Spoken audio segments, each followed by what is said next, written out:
Wake up, gamers, because you're listening to the Big Think Dimension with Dan and Bob Video Games. Bob, our new intro has ray tracing.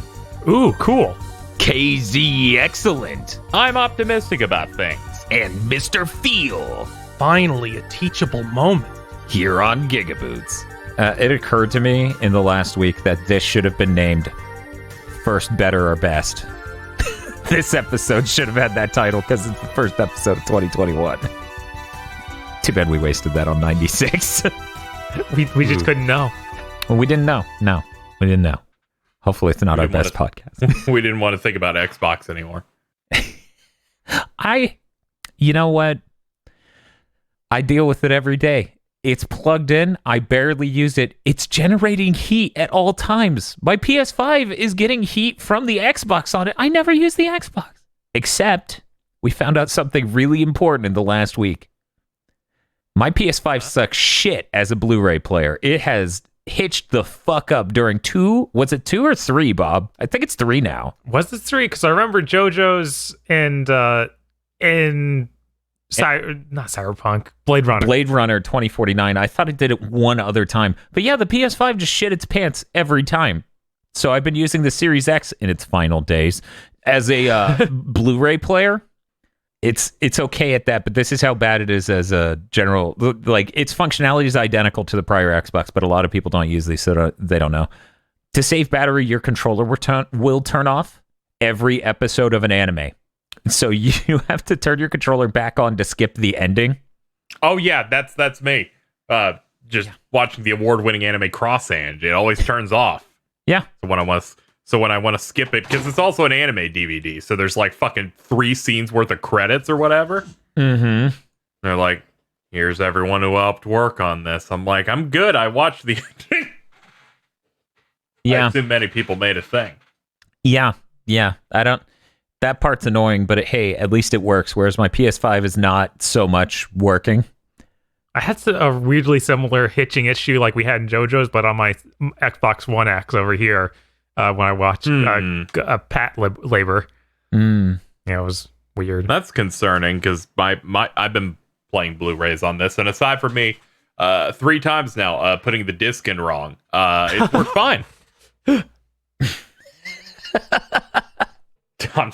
It's okay. I get it now. I have to put it in wrong, and then that will be correct. Yes, sadly, that is what you have to train yourself on. I have to train myself to not be able to look at the cover of the disc as I slip it in. Correct. You want to be eyeing the data. There was an important distinction in like Stallone movies I found out in the last week based on Rambo 2. Uh-huh. Okay, KZ, have you seen Rocky or Rambo? Any of them? No. Okay, let me tell you the difference between these two, okay? It's real simple. Rocky movies, by and large, not all of them, but by and large, are great films and great action films with some really good writing. Okay. Rambo, the first one is well written and not an insanely over-the-top action film. And then after that, they're just action films with shit writing. I didn't realize... but a guy's head explodes, so it's good. It was fucking hilarious. Yeah. That's for goddamn sure. He hits him with the arrow and all that's left are his shoes. Yeah, literally every part of that man but his shoes exploded. It just turns into, what fucking was it? What's the Rambo parody shit that had... Hot Shots. Hot Shots, yeah. Hot Shots, yeah. Hot Shots 2, specifically, is what I'm thinking of. Or I think it's Weird Al think of golf.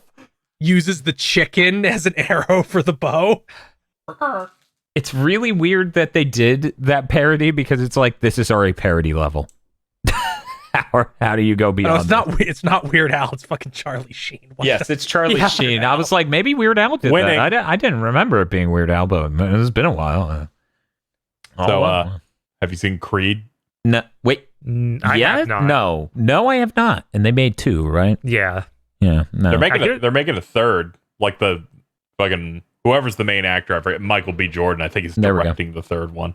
Oh, that's interesting. I've heard really good stuff about those. I want to watch them. Yeah, me too. You know, I didn't know that they were even related to Rocky for like over a year after the first one came out because I feel like nobody talked about it. I feel like I just thought it was a movie called Creed. Yeah. But when they had their hit PlayStation VR game, I figured it out. Yeah, that's what it took. But yeah, no, that's When I first heard about it, everyone was just talking about it as like, it's a kid, it's gonna be bad, and they're like, oh wait, no, it's actually good. Yeah, it just didn't get as much of like being talked about as Rocky Balboa. yeah. Right, or definitely not. So it kind of just slipped past my radar. Hey, KZ, What's up? Rocky Balboa. Which one in the franchise do you think that is number one? I hate you. Hey, I'm just having fun like you did with Kingdom Hearts and me. 6. I think he He's got right. it. Yeah, he got it. Damn, I'll get you yet. By osmosis, I'm pretty sure they stopped numbering at 5. So I was like a 6 or 7. When That are we is going to do Ricky 1 for cursed content? Ricky won? It's a parody of the Rocky movies that came out in 1988. Oh my god. No, that must be terrible. I think James Rolfe reviewed it once. Great. But yeah, no. I actually have done jack shit when it comes to video games over the last week. Main reason I was watching shit, I was building the new desk that I'm doing all the shit from, all this editing and crap, and this desk is fucking huge. It's enormous. It looks nice. Isn't it nice? I mean, that's Yeah. why they sell a bed you can put under it. Yeah, the hammock is fucking hilarious. That's pretty unhinged though. Like Yeah, the weight limit on it is 200 pounds. the So weight you- limit on this is 200 pounds in theory. So Yeah, that was for, fancier ones. man, fancier than this. Right? Yeah, this thing, I got it on sale. It's pretty good. It's got like a hydraulic lift, so I can turn it into a standing desk if I want to. Ooh. So it'd be really funny to do that during a stream and be like, Bob, we're standing. Please rise for third birthday. Oh my god. The game that's 19 hours long. We at least need those standing pads. Yes. Oh man, those. You know what's fucked up, guys? Huh. As many people on Twitter have pointed out, America does not let cashiers sit down because we're a fucked up nation. But Worse, it's psychotic. a lot of places have standing mats because they have to at least do that much. Otherwise, it's transparent that they want you to die. Standing mats at places I've worked are nowhere near as good as the ones you could get at Office Depot, and I'm just pissed now. That pisses me off so bad because I'm like, this mat is doing nothing. My feet hurt so much. Yeah. I hate the whole like you can't sit down because when every European I know found out, Yeah, they're wild. They're insanely indignant, as they should be, because that's insane. where they're like, what do you fucking mean you don't have chairs? Yeah. Yeah, no. It was really bad when I worked at Home Depot because the store was chronically understaffed, and the first thing they said, I should have just quit right then. The first thing they said when we were training, like, now people think the law entitles you to a break. That isn't actually true. Everything is nightmarish sometimes. Like it was learning about that and then going, what do you mean college is so expensive? Yeah. No. And someone's like, please stop talking. I'm gonna cry. Yeah. They're like, I'm looking at my loans and just feeling despair. What do you mean if you get sick, you're impoverished for the rest of your life? if you recover. Good start to new podcast in the new year. Yes. Anyways, I didn't fucking play anything. I just watched Rocky 2 or Rambo 2 and went, man, this is nowhere near as good as Rocky. What the fuck? Don't forget, also while building your desk, Yes. we watched Top Gun. So here's how Oh this hell, went. you got to get ready for Top Gun Maverick, the Top Gun Maverick spoiler cast. Yes, Yes. that's literally why Bob pushed to watch it, because I have seen Top Gun multiple times and I'm like, it's literally a parody of a film. It's literally a skeleton that people make up to say this is what movies are like, but it's real. It has an incredibly forced romance between Tom Cruise and his teacher, basically, who's a hot older lady, like slightly older lady, and he's just, his problem is he's too cocky, but he's really fucking brilliant. It's so What a flawed character. Yes. That's the whole movie. It's what a flawed character for an He's hour not and a half. arrogant. He's not arrogant. He's just not nice about what a genius he is. Yes. Literally, there's a scene in the movie where she's like, now, you don't want to do that in a MiG. It doesn't deal with these lateral G-forces all that well, so it's not going to be able to do that. And he's like, we've seen that happen. We've seen somebody do that. And then the teacher goes, what? How did you see that? And he goes, nah, it's classified. And she's like, oh, I have CIA clearance. Tell me. He's like, well, sweet cheeks, we did it. It's him and his co-pilot, and I'm like, this is terrible. This sounds not real. It's not leaning into it enough like I just did to be funny. Yeah, no, that movie's pretty cringe. I caught pieces of it. And the soundtrack is great. Like, they stole hand scenes from that movie, and it's amazing. Okay, that soundtrack is terrible, Bob, because it plays, and I'm not exaggerating. Take my breath away. Look, 5 times in 4 minutes. We're talking stops playing the song, has Tom Cruise move to a different room, starts playing it again. I'm not going to defend the use of that song, but the songs they made for this movie were good. Yes, like Ken's theme. Yes, Ken's theme. Go listen to Ken's theme. Thank you, Top Gun. I can't believe we're just now getting a sequel.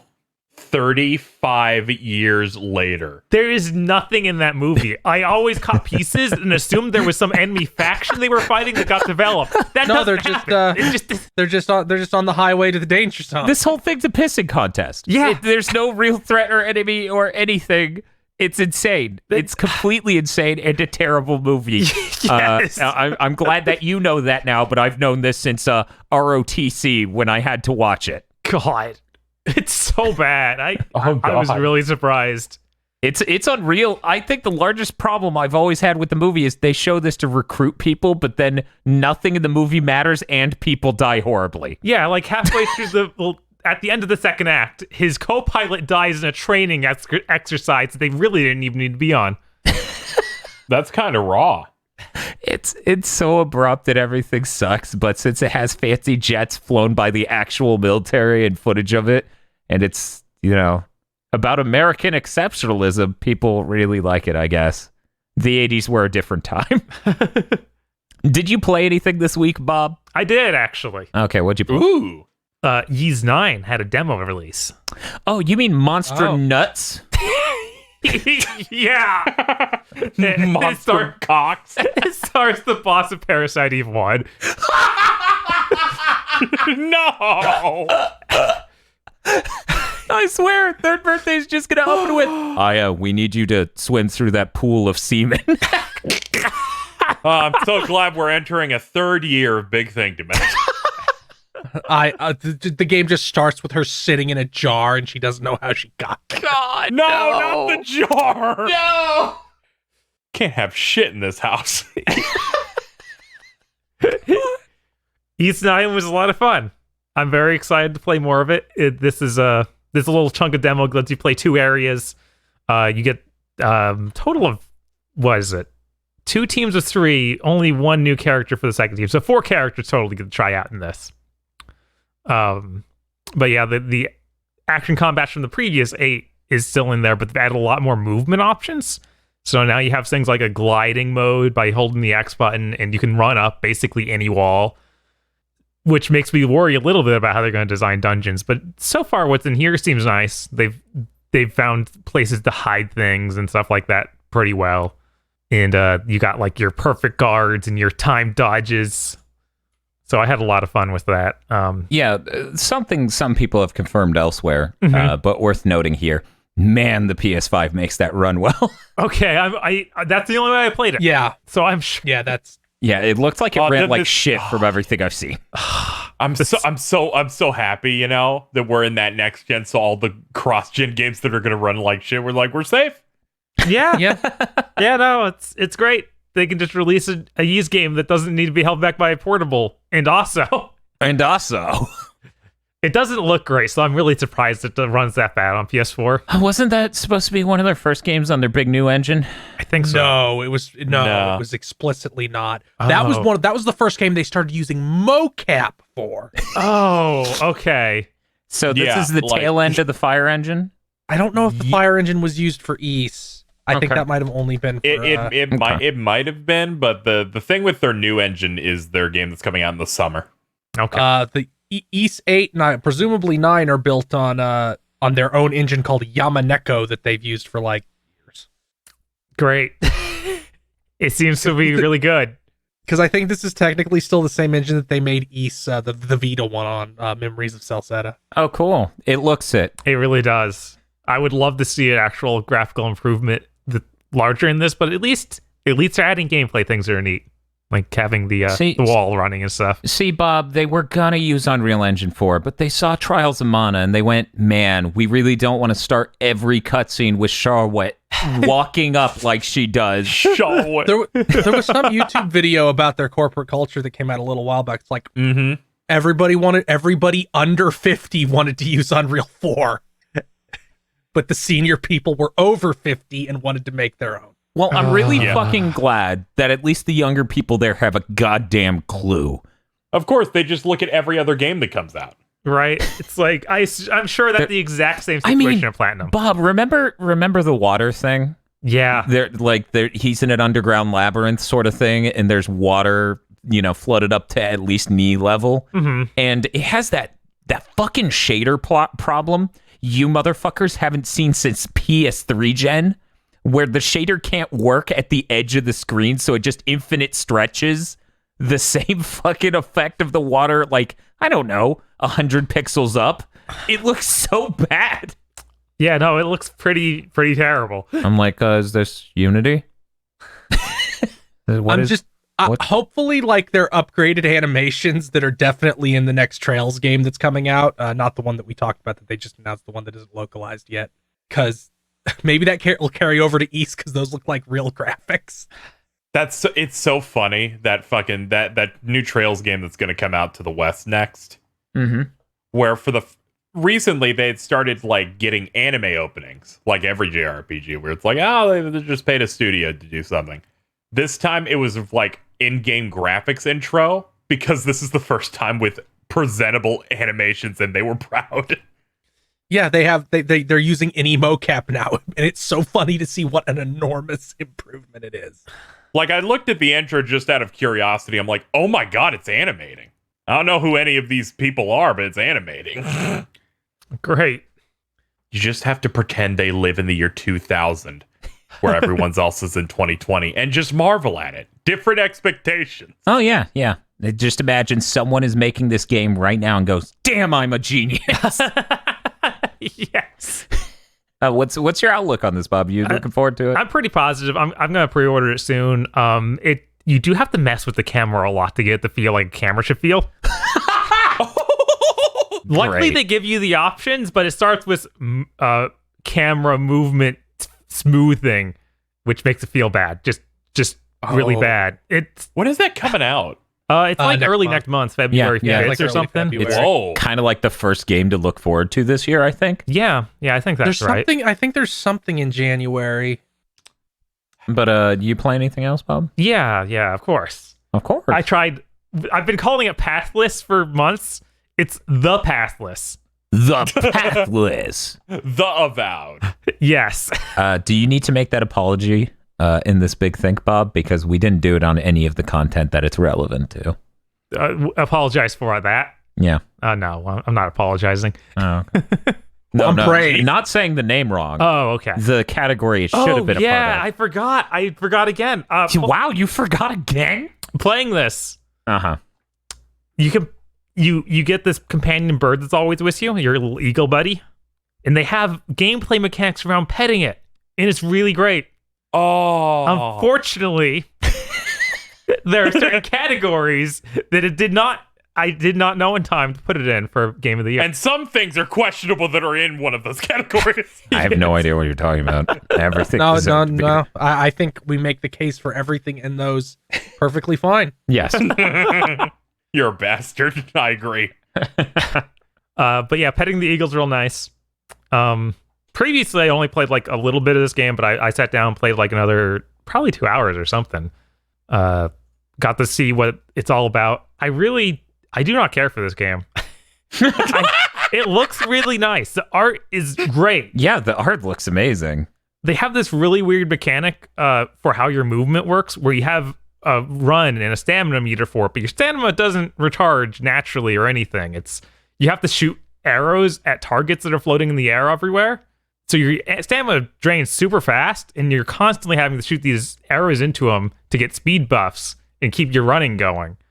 And it ends up just not feeling very engaging because you don't have to aim these arrows. You auto lock to them. So you just hold the R2 trigger and release it like constantly to shoot these. And if you don't happen to be around some of these targets, that means you just have to stop running. So it's a Talon trot. It's not even. It's feels more restrictive than that. It's that like is fucked up. It just literally like, because when you don't run, you're doing this walk that's way too slow for your giant open world, which not a lot of like landmarks. Like, yeah, if this were a design game around that mechanic, that could be cool. Yeah. But this is like, oh yeah, it's a sprawling world. Yeah. And I'm having to do this constantly, and it's not really engaging. And yeah, it's a lot of that, just going between landmarks, solving very simple puzzles. Like, you know, in Zelda, there'll always be the puzzles where you aim your arrows through fire to light another torch. Something to that effect. Never heard of it. Oh, okay. Well, you do that, but you don't get to aim your arrow in this game, right? Because It's What? you don't lock on. it's all auto lock, so you just have to walk your character around to near like where it kind of lines up and hope that she shoots it right. Are you telling me this is like third birthday? Oh god, it's third birthday like that. Do you get Third birthday then. Do you get a lock on button in third birthday? Yes. You don't get that in this. Yeah, you just have Auto? to auto lock for everything. So you're telling me third birthday, a third-person shooter made by Japan for the PSP. I fucking Yeah. I was kind of like going crazy playing this. Was like, it can't be like this, right? Okay, it is. It's all of this stuff is very doable. It's not even that hard. It's just not fun. Like, I think a lot of joy of lining up a shot like that comes from lining it up, not just get near it and shoot the Not arrow just and it's press done. button. Yes. And most of this game is press button and feel good, kind of. Oh. So there's a reason you didn't play this game in order to nominate certain things for Game of the Year. Yeah, no, that's why I did this last minute playthrough or play of it to see if it should be on my list. It's somewhere near. Yeah. It's really sad because it looks great. It looks so good visually. I really want to play more of it just from that angle, but all the puzzles are like that and not fun. Well, just trick Eric into playing it, and then you can watch him play it. Yeah, and then what is you're exploring the world, like these big darkness orbs are expanding and they have a boss in them. And if you get hit by the darkness orb, which is inevitable because it's just slowly expanding as you do these puzzles, you do a little stealth mini game where you hide some of the monster's energy light bulb eyes, which I thought there would be more to it. Like, I did 3 different monsters like this. They all were really the same. Kind of reminded me of the Death Stranding thing, where you get caught by the ink monsters and then the world is like the city pops up. Gooey.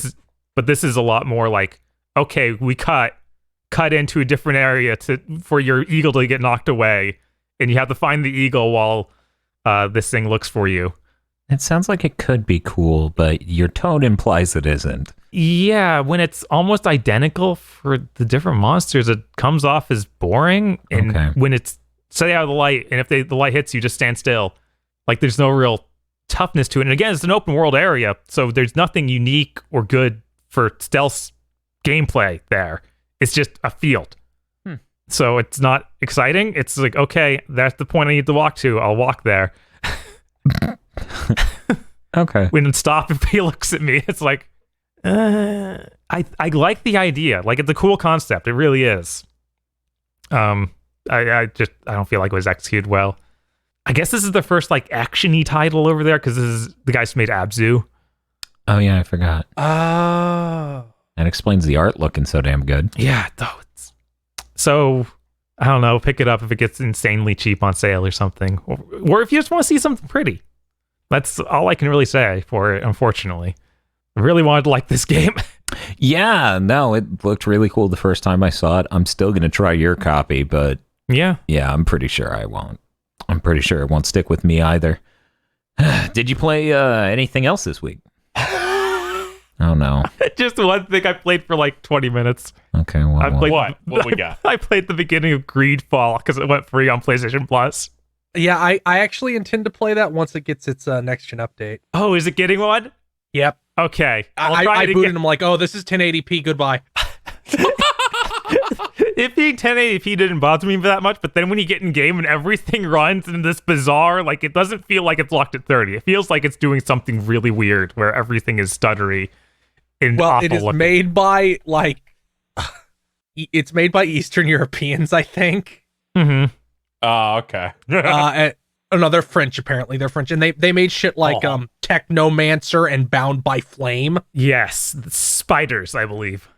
Yeah, Spider. So they make all these incredibly janky RPGs. Yes. The way Bob just said spiders, I'm like, are you saying the dev team is spiders? Because I don't. Is that the full title? Their logo looks like a Spider-Man logo. Oh, yeah, that's the real name, Dan. oh my god. Okay. All right. Here's their logo. No. Yeah. All right. So that thing is real goofy. And every single character, when they talk to each other, just stare blankly at each other as their lips kind of move and their teeth don't. Okay. Oh. Now here's the carpet bombing. I believe this was said by them themselves, where they said, "We want to be the new BioWare."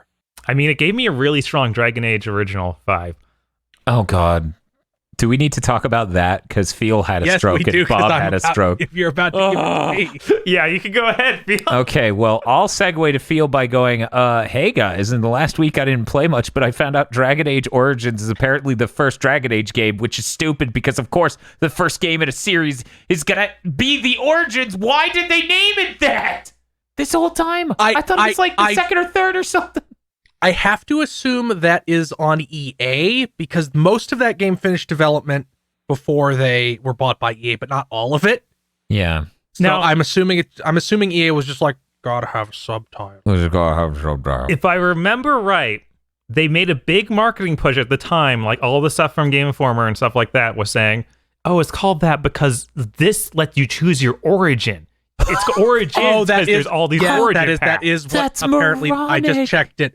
And yes, you can. They have like special scenarios for each. You get That's two. so stupid. I remember playing this one actually. I remember picking like your origin story in that. And Yeah, you have origin stories. Dwarfs get 2, elves get 2, humans get 1, and then elves and humans have a separate mage one. I think it was in a Magic City or something. I don't know. I played this 10 years ago. Harry Potter 1 Origins. Harry Potter and the Origin Stone. But let me. Yes, I started streaming Dragon Age Origins on twitch.tv/Mr. Feels Wild Ride. Thanks to the goading of the chat, I am playing as my good friend Cornbread Pockets, the mage, PhD. as he adventures throughout Ferelden, which is part of Thetis, which is the Dragon Age setting, and is named that because it is the Dragon Age setting, the DAS. Thetis. I hate you. I forgot. I wish I could, because that would really help me respect them at any level. Right. Oh, Dan, don't let us forget to talk about Parasite Eve II. Sure. Okay. I hate you. I'll go quickly. The conversations in this game are still okay, but they're worse than I remember because I forgot that if you tech into the persuasion skill, that's just brainwashing. Yeah. Because it's really jarring because the guy will be like, fuck you, I'm not going to do anything you say. And then it'll be like, persuade. Oh, man, come on. And you pick that and the guy's like, oh, I'm sorry, I guess I'll do everything you say. And that's like all of them. That's But so bad. there's some fun stuff, like I'm rolling with the character who's elf racist. And if you ask him to explain his culture, he's like, you can't condense a people down into a sentence. What you want me to say about elves? They're filthy, disgusting, and excel at poverty. And you're like, well, you're a warrior, and I need one of those, so welcome to the team. Somehow I hate the other guy more. I got through the Fade on my last stream before we recorded this, which is, and Dan and Bob might be in disbelief this is possible, might be the worst level in 7th gen. That's a tall Two order. humans in 7th gen, man. I don't know. Yes, here, I'm going to describe the Fade. Okay. Imagine if Lords of Shadow and Banjo Tooie fused together. That's a GT character. Man, before you said that, I was just gonna be like, is it worse than Shrine of Amana? Yes. You walk into a room, a demon's there, he says, sleep, and then you fall asleep. Okay. You are now in a 2-hour-long dream dungeon that has completely different mechanics to the rest of the game and is structured like a bad Metroidvania, except instead of keys, you get forms that open doors, like a Mirror Fate. Got wolf doors? And the doors will be stuff like there is one dollop of fire in the middle of that doorway. If you touch it, you die instantly unless you have the Burning Man form you can turn into and just walk through it. That is pretty miserable. Sometimes there's like transparent objects that you can't interact with, so you have to get the ghost form to be able to interact with the door that is glowing white and transparent. And some doors are just locked and you need to turn into a giant rock golem to bust them down. Of course. It's really bad. Golem doors. And it's structured like Banjo-Kazooie, where it's like, okay, you get a form, now you can unlock one door, and then the next door is you can't get past, so you have to go to another area and unlock one door and get the new form, so you can go back and unlock that door, and on the other side of that door is a door that unlocks with a form you don't have yet. By the way, this segment has nothing to do with the game's story. It is completely detached. It is literally just padding. Why? Also, the screen blurs the entire time because it's the dream realm, which means everything is just a little bit blurry. Of course. You gotta have Bloom in the dream world. Also, it looks like shit, even by Dragon Age standards. Because it's 7th Like this is gen. engineered to upset Dan. Yeah, and there's no story in it. It's just void. The only way I stayed sane is because you get a rat form that you use to go through mouse holes. And just every time I changed into it, I'd just say cheese to meet you. And that was the only way that I was able to remain sane. By the way, I was on an SSD. This game, it would have been, there was like 30 loading gates as I played through that on like a 360. It would have been intolerable. But yeah, Dragon Age Origins is still about where I thought it would be, a 7. This is their best game, by the way. Masterclass. That BioWare magic. That's all I played worth talking about. Oh, okay. Hey, me and Bob played Parasite Eve II. For people who haven't played it, haven't kept track of the series, let me break it down for you. First, Parasite Eve. It's an RPG. It's basically command menu based, but pseudo action game. You can move your character around by pushing a direction, hit the X button when your ATB gauge is full, and then either use spells, items, or your gun.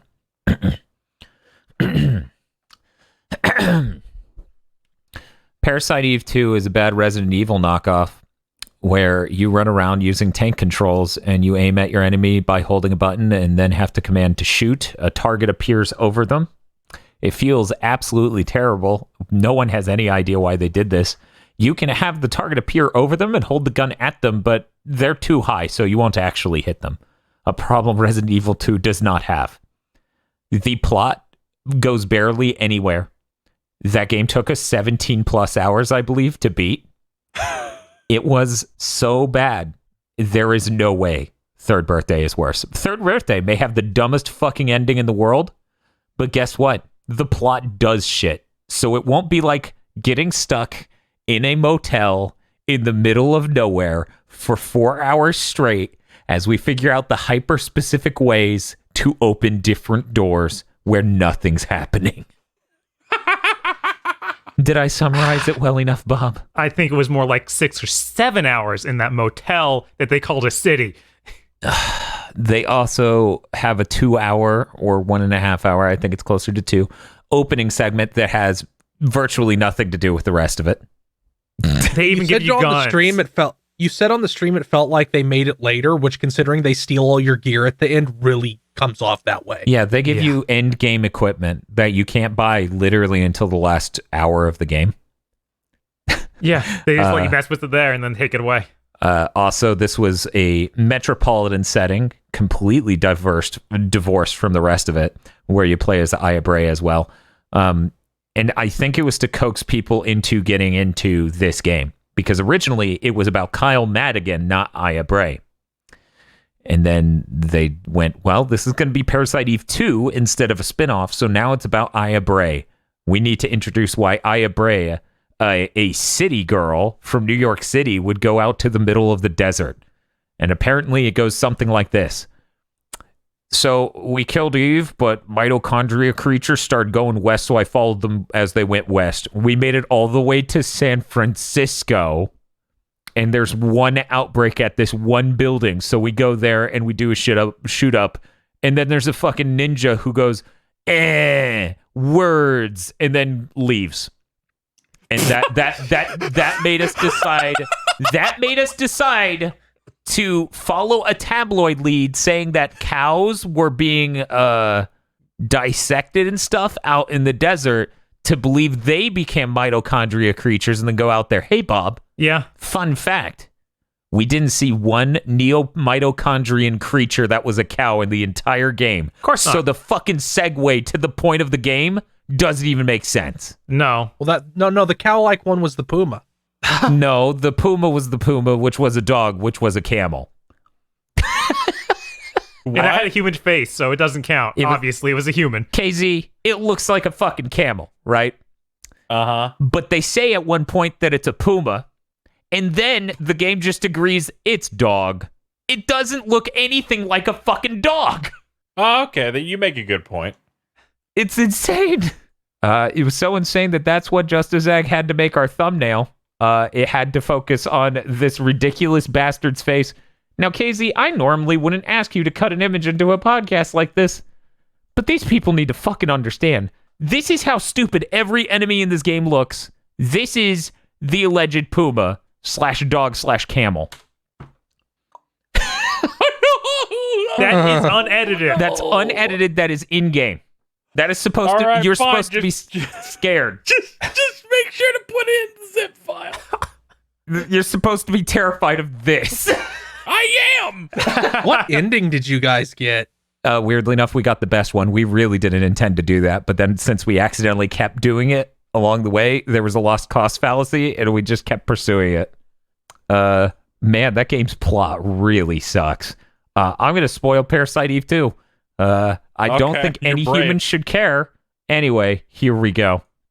So a bunch of rich people want to evolve into super future humans, so they go out in the middle of the desert to an underground facility to make a new utopia, which has replications of Egypt and other cool places like the rainforest underground in the middle of Arizona. And the future humans they want to become are basically weird mollusks with hook necks and this camel and a number of other things, and it's the dumbest shit in the world. It's like... Their excuses, they're like, much like some organisms, which I think there's like one in the entire world. I think it's a lobster. I can't remember. They're like, it doesn't die of old age. It reverts to a younger state and then just ages again. And so through this, we can have infinite evolution through a single life form. So this is the future of humanity becoming a weird mollusk. I think it's a jellyfish, actually. It might be both. Because I heard both during the stream. This really sounds like later Resident Evil to me, like 5, where the characters are like, we have these superpowers due to the virus, then they turn into like some massive monster. It seems like it would suck shit to actually be, with no way to turn back. Yes. But somehow it works better there than it does here because there are no characters here. Yeah, we didn't go over that. You get to that area, all of this has already happened. There's no humans left. to tell you this. You find it in documents, so it's just like, I guess this all got screwed. Dude, it wasn't even like, from my experience, most of it wasn't even documents. It was a kiosk. It was like, you guys don't understand. You get to the underground and it's like a shopping mall almost, where it's just like, welcome to the underground future rich people crazy bullshit society. If you go to your left, you can see whales. And I'm like, what? This is the dumbest fucking plot in the world. How is... No wonder the writer of Parasite Eve was fucking pissed at Square Enix. I also found it hilarious that the first game, mitochondria burn through their energy so fast that they literally need a new body within the week. Yes. Because that's the way they work. Like, they just overdo the metabolism to that extent. Yes. And that's why she needs to, like, make the perfect body. Right. Here, they're just magic super drugs that make them immortal. That turn you into a mollusk. Yeah, immortal, like, maggots and mollusks that have no sentient will. Man, every time I harp on the mollusk nonstop because it's the funniest shit in the world, because it's like, who in their right mind would want to become some weird snail bitch? But yeah, no, the giant maggot is also equally insane. It's like just a giant body pillow-sized maggot. How is this the evolution of humanity? What the fuck is this game thinking? And then the fat dudes who literally can't move. Like, they just sit there shaking back and forth going, They look like a zombie form of Chungus. It's really bad. They literally just waddle over, and then Bob shoots them, and then they fall on their ass, and then he keeps shooting them. They fall over, making a, like, door slam sound effect. It's like somebody logged out of AOL Instant I was about Messenger. to say, is it AIM, please? Yes, it literally... Goodbye. This game sucks shit, you guys. I have no idea how people were like, Third Birthday ruined it. I've always disliked 2. I had no idea how deeply bad it was. Like, I assumed at some point a plot started that was meaningful and had characters that were interesting. No. Yeah, instead of, like, introduce Kyle Madigan. Okay, I is in love with Sim.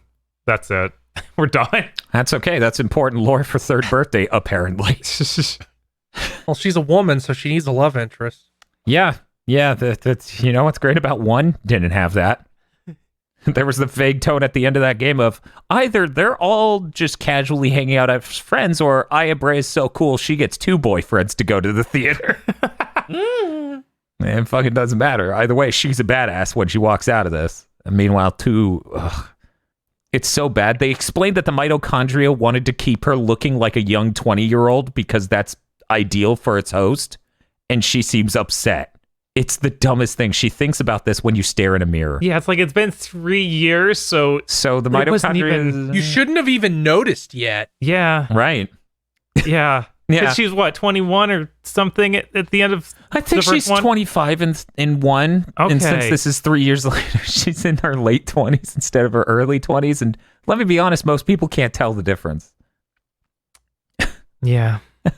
Yeah, like, I couldn't tell the difference until, I turned 30 and got a new picture taken for my ID and then compared them. Like, oh.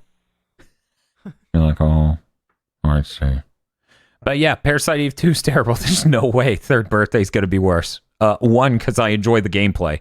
The music's bad. They don't get Yoko Shimomura. Nomura's back to do character designs, but since they already had a lot of the 3D models done, he had to design their characters around the pre-existing models, apparently. Oh. Is what people were saying. God. And I'm like, Jesus Christ, no fucking wonder with this game.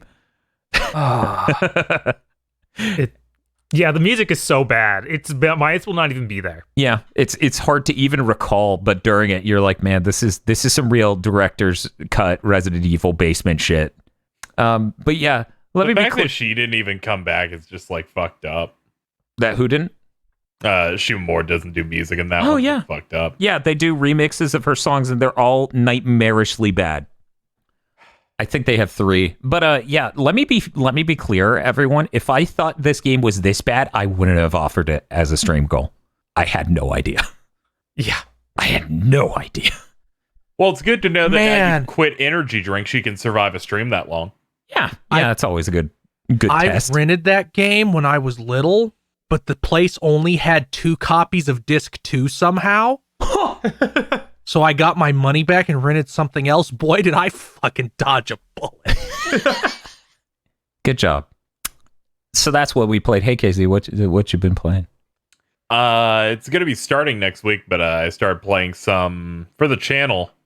Trails from Zero. This is the fourth Trails game. It's one of the unlocalized ones, so this was done through a fan translation by the group Geofront. And this is a duology of games that runs concurrently with the Cold Steel games. And I was interested in seeing how that goes, because you get little hints of the story that's happening in these games in Cold Steel. It's like a video game cinematic universe thing.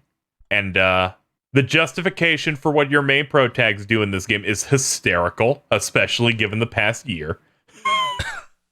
Oh yeah, I vaguely remember. Yeah, so you play as your main character, Lloyd, has always wanted to, thanks to his family, be a cop, a detective, more specifically. So he joins one, and instead of he gets like the highest score on the detective exam, he's ready to go. They're like, you're going to be in the SSS, the Special Support Squad, with these other main characters. And he's like, what is that? So in this series, there's an organization called the Bracer Guild that is the main character guild in the first set of games. And they're basically like adventurers who help people out. It's like the ultimate like protagonist organization where it's like, they just help out people because they're nice. You know, keep order. Well, they're so popular and they have the strongest dudes in it that nobody likes cops anymore.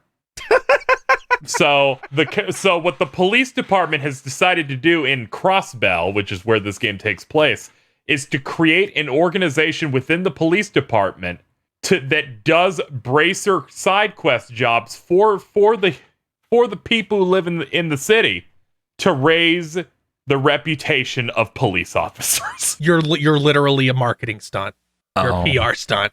Is the police department's cynical strategy to get people to like cops by having this set of cops just do things like find my lost cat, help out with this thing over here, and just shit people don't want to do. And then people will go, there's literally a point where you go and it's like, man, we need to call in some bracers. It's like, please don't fucking call in the bracers. We don't fucking like them. We're tired of hearing about these dudes. We're doing our best here. Now, KZ, the main character who uses like cyber tonfa. Yeah, he does in fact use like some like techno tonfas. Now, in Cold Steel 3 and 4, there's a character that uses the same kind of tonfa, and they have guns in them. Do they have guns in them in this? No, he just hits really hard. Okay, because I thought that's like the ultimate cop move, putting guns inside a non-lethal weapon. Yeah, I've cleared like a third of the game so far because I started chugging it a little bit, and I just think it's funny because the first thing you do in that game as a test is go into the dungeons that are the sewers in this game. Because unlike all the other games, to my understanding, it all just takes place in one city with a few areas. There's like places outside the. Yeah, but you're going to be in the city a lot. It's really big, so there's sewers with monsters. There's like a lost kid inside there, like a couple of them. It's like, oh no, they adventured down here and they got separated. And you save both of them. You fight some enemies. Then a boss appears, and it's like, oh, this is gonna be tough. And the first thing that happens is a bracer shows up and kills it in one hit. And immediately, people who work at the newspaper went, yeah, these bracers did good, and these guys suck shit, don't they? And that just colors the rest of the game of just how they suck so much. And now the main characters from the first set of games have shown up, and they're like, oh my god, why are they so strong? This is the worst. How do we compete with this at all? For all the shit I gave people give Cold Steel 4, they didn't do that. It's like, yeah, they're all about on the same level. One side isn't crying, whoa, Jack. Yeah, it's like a mix of just like, we can't really compete with this. We'll try our best, you know. But overall, it's been okay so far. Like I've done a couple of investigations. There's a nice little casino area, which I did enjoy. The whole vibe of the game's pretty solid, and the translation is immaculate. This feels like a perfect localized game on the same level as the official ones. I'm curious, is this using 3D graphics or is this sprite based? This is still sprite based because this was originally PSP, but this is the PC port. they made 3D models into sprites. It's like Saga Frontier kinda. Huh. It's like the PSP versions of these games. Yeah, like the PS2 version of E6. No, not like that. Not like that at all. It's like a more advanced version of like the PSP versions where it's like, okay, this is very clearly a 3D model you made into a sprite. Yeah, and they base these off the Chinese PC port. Cleans up nice. It's got all the things I want, like a turbo mode that I can adjust. Yeah, they added that, by the way. Yes. Everything which looks is nuts. Nice. Yeah, it looks nice and sharp. They even brought in fans where there was a thing where you would open a chest in the Trails in the Sky games, and if you interact with it again, there's a joke. They just write a joke dialogue for every single open chest in the game. So they just had fans submit in jokes and like puns and stuff. So I thought that was neat.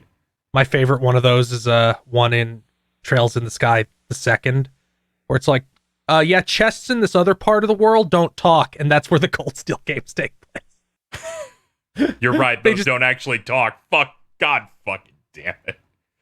Yeah, but I'm having a great time. This is a real solid one. It feels good to play the ones that are sprite based again, coming off of the Cold Steel ones, because they're not attempting to be a 3D thing, so everything they do looks a lot more impressive. Yeah. Don't worry, the next ones, the next two you got to play weren't made for the Vita, so they'll look all right. Yeah, except for the animations. Yeah, these animate fine. I actually, they have action scenes, and I'm like, oh, okay, look at these sprites go. Look at them do it. But I'm enjoying that. I finally jumped on it because I looked on their website, because the second game still needs to be translated, and they're like, our second pass is like 90% done. And I'm like, oh, okay. So apparently that second one will be done within the first half of this year. So I was like, might as well. Cool. I was specifically waiting for that second one to finish before I bothered. Yeah. So, but highly, highly recommend that. I'm going to keep on chewing through it, but that's all I've had time for this week, aside from stuff you'll hear about later on podcasts later. Well, I guess that means it's time to thank the Podlords. Oh, fuck, the Podlord. Whoa. A new year, another time to thank these Podlords. Yes, that's right. It's the motherfucking Podlords. Podlords such as Danny Richardson, E. Lee Broyles, third birthday defeated. Not yet. Oh, by the time they hear this, probably. Yep. It'll come out Monday. Call the shot. Multi-layered. Corey Brown, Red Blaze 27, question mark? Suzushiro, Emperor Zero, Shibuya Gato, Gab Chip Tails the Snail Dog, the only Chad who can make mainline Sonic games good again. I understand all of that, but I'm not going to explain it. I understand all of it. I think it's just kind of bad. Complex. In an alternate universe, GigaBoots is prepping for Alan Morch. God! It's a lot of stuff. Maybe in year 8 when we've given up. Hey, motherfuckers, your boy is getting a house. Nice! Ooh. Hell yeah! Pretty cool. Very cool. I don't know why you have to openly own Dan like that, though. Nice flex, bro. My face when I'm no longer working 60-hour weeks. Happy New Year, everyone. Why is his mouth so open? It always looks edited. Gary Busey revived. He's just happy. They're like, make the top row of his teeth twice as big. He smiles with his whole face, that's all. When you don't have a good joke to follow up the Gary Busey Podlord, guess I'll just die. That is true. It's a real curse. WTF Spider-Man. When Spider-Man lied. Mr. I like spam. So do I. Yeah, I bought Spam this week. W. I don't have your money. It's in KZ's tier 3 subs and Feels tier 3 subs. Oh, have we started the fire? Oh, God, Thanks they'll for be the sub. looking Tier for 3s are money. expensive. What do you mean you lost all our tier 3 subs? Now I have to go ask that weird pedophile for money. Oh no, he'll probably call the police on me. Tier 3, that's a pretty big sub for you. DFW3K. Biker Cox. It's just the same image, but 3 times. I'm not okay. posting that showed up last time. Lowercase k is once again asking for fruit gummies. Charlotte wants food gum. Fruit gummies Shall are we? so good. Santi Kunai. Kristen C. 2020 ended with Gary Busey. 2021 begins with Gary Berry. It is a berry-flavored Tonberry wearing a Gary Busey shirt. Oh, wow. Okay. This is getting rough. No. That was Tonberry as Gary Busey. This is Gary Busey as Tonberry because his teeth are there. It has the mouth.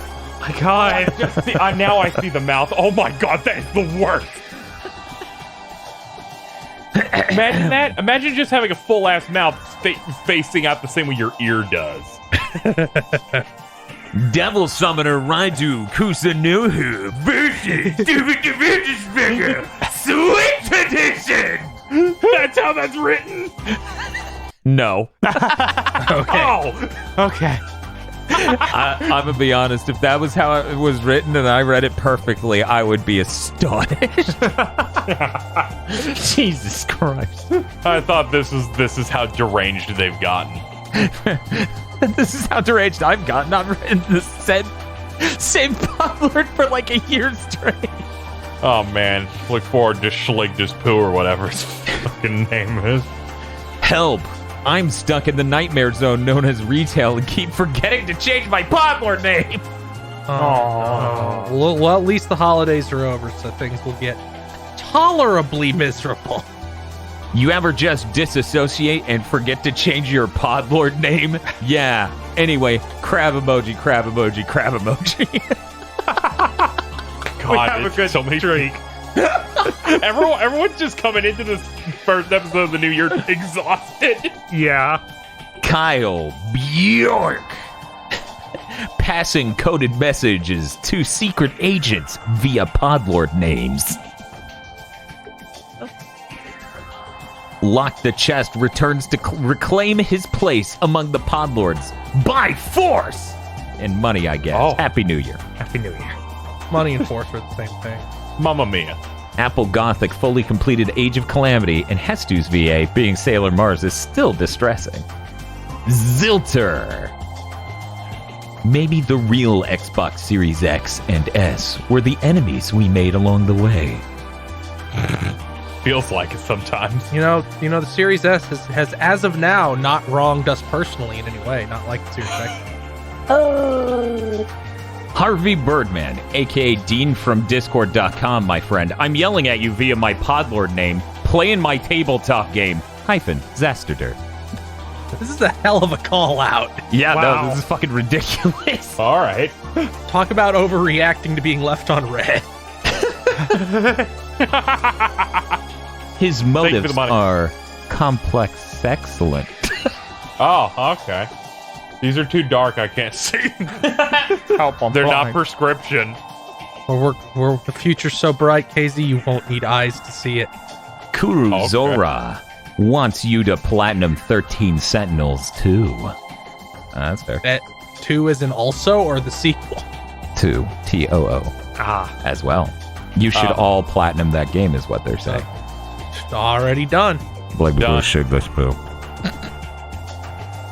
Craig Goss. Cyberpunk is out.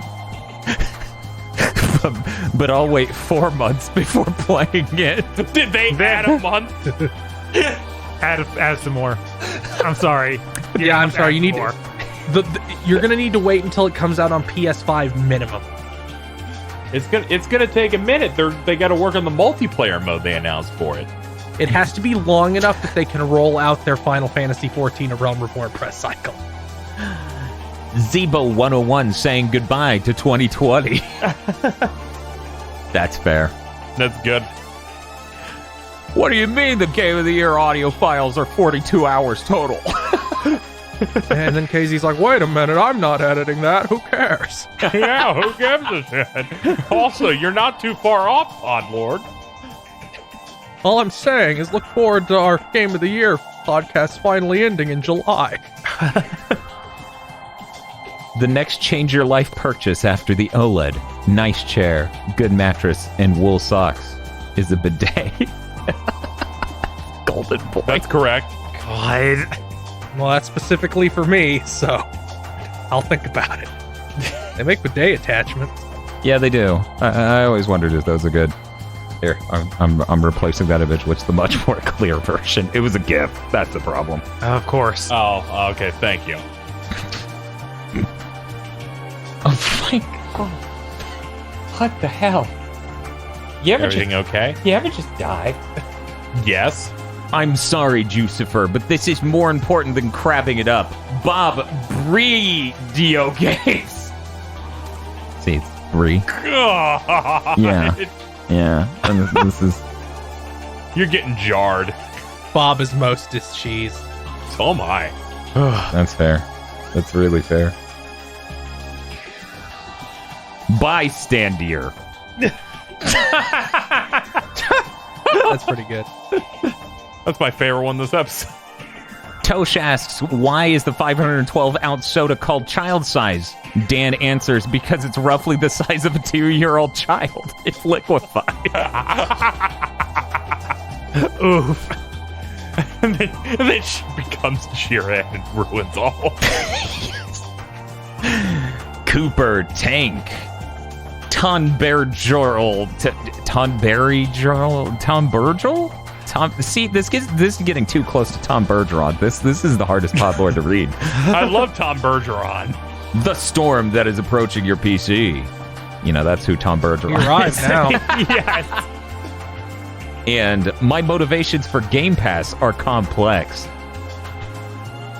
Thank you very much to our Podlord. Thank you, Podlords. Thank you, Thank you, Podlord. Podlords. Jingle jangle. And if you'd like to become a Podlord, you can go to our Patreon at patreon.com/GBpodcast. For as little as $5 a month, you get access to many benefits such as early access to Mondo Cool and Chugging Bleach, our 2 anime review podcasts, extended armchair dev pitches where we actually get to say our ideas instead of being ambushed by the host, and Cursed Content Club commentary tracks, along with Cursed Content by Committee, our Patreon exclusive show where you vote for what we watch, which also comes with a commentary track. That's patreon.com/GBpodcast. I have that fucking grammar thing Mhm. on my browser, and it's just like, Forspoken's not a thing.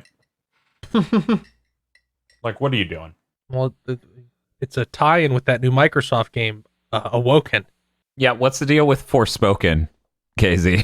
Oh, okay. So Forspoken got itself a trademark in again, because they did it in the US in like September, this time in Europe. I was assuming it was related to one game, and then when I typed in Forspoken, it auto-completed to Final Fantasy 14. So people are just assuming this is the expansion's name, because that's getting announced, I think, next month. That's a terrible name. Yeah, but also there are people in that game that talk like that. Yes, there are. There's a character that speaks in an insane way. So I wouldn't be shocked. I was going to tweet a joke about this name, and then I realized I'd done that the first time, so I was like, I'm not doing it again. Is the character that talks like that the one that looks like Pro Jared? No, that dude Okay. talks normally, Okay. which is kind of funny. But yeah, I was assuming it was that. Otherwise, like, who knows? But people are like, maybe. This is the same way they did Maybe. the last expansion where they just trademarked a word. Okay. Well, looking forward to finding out what the hell Forspoken is before we have to be spoken and be woken. It's Babylon's Fall. They just changed it to Forspoken. Oh That'd be disgusting. That is that's- really funny. Let me be honest, that's a better name. Babylon's Fall is a bad name. It is. It begs you to forget it. I think Forspoken's Babylon the only Fall, thing they- worse.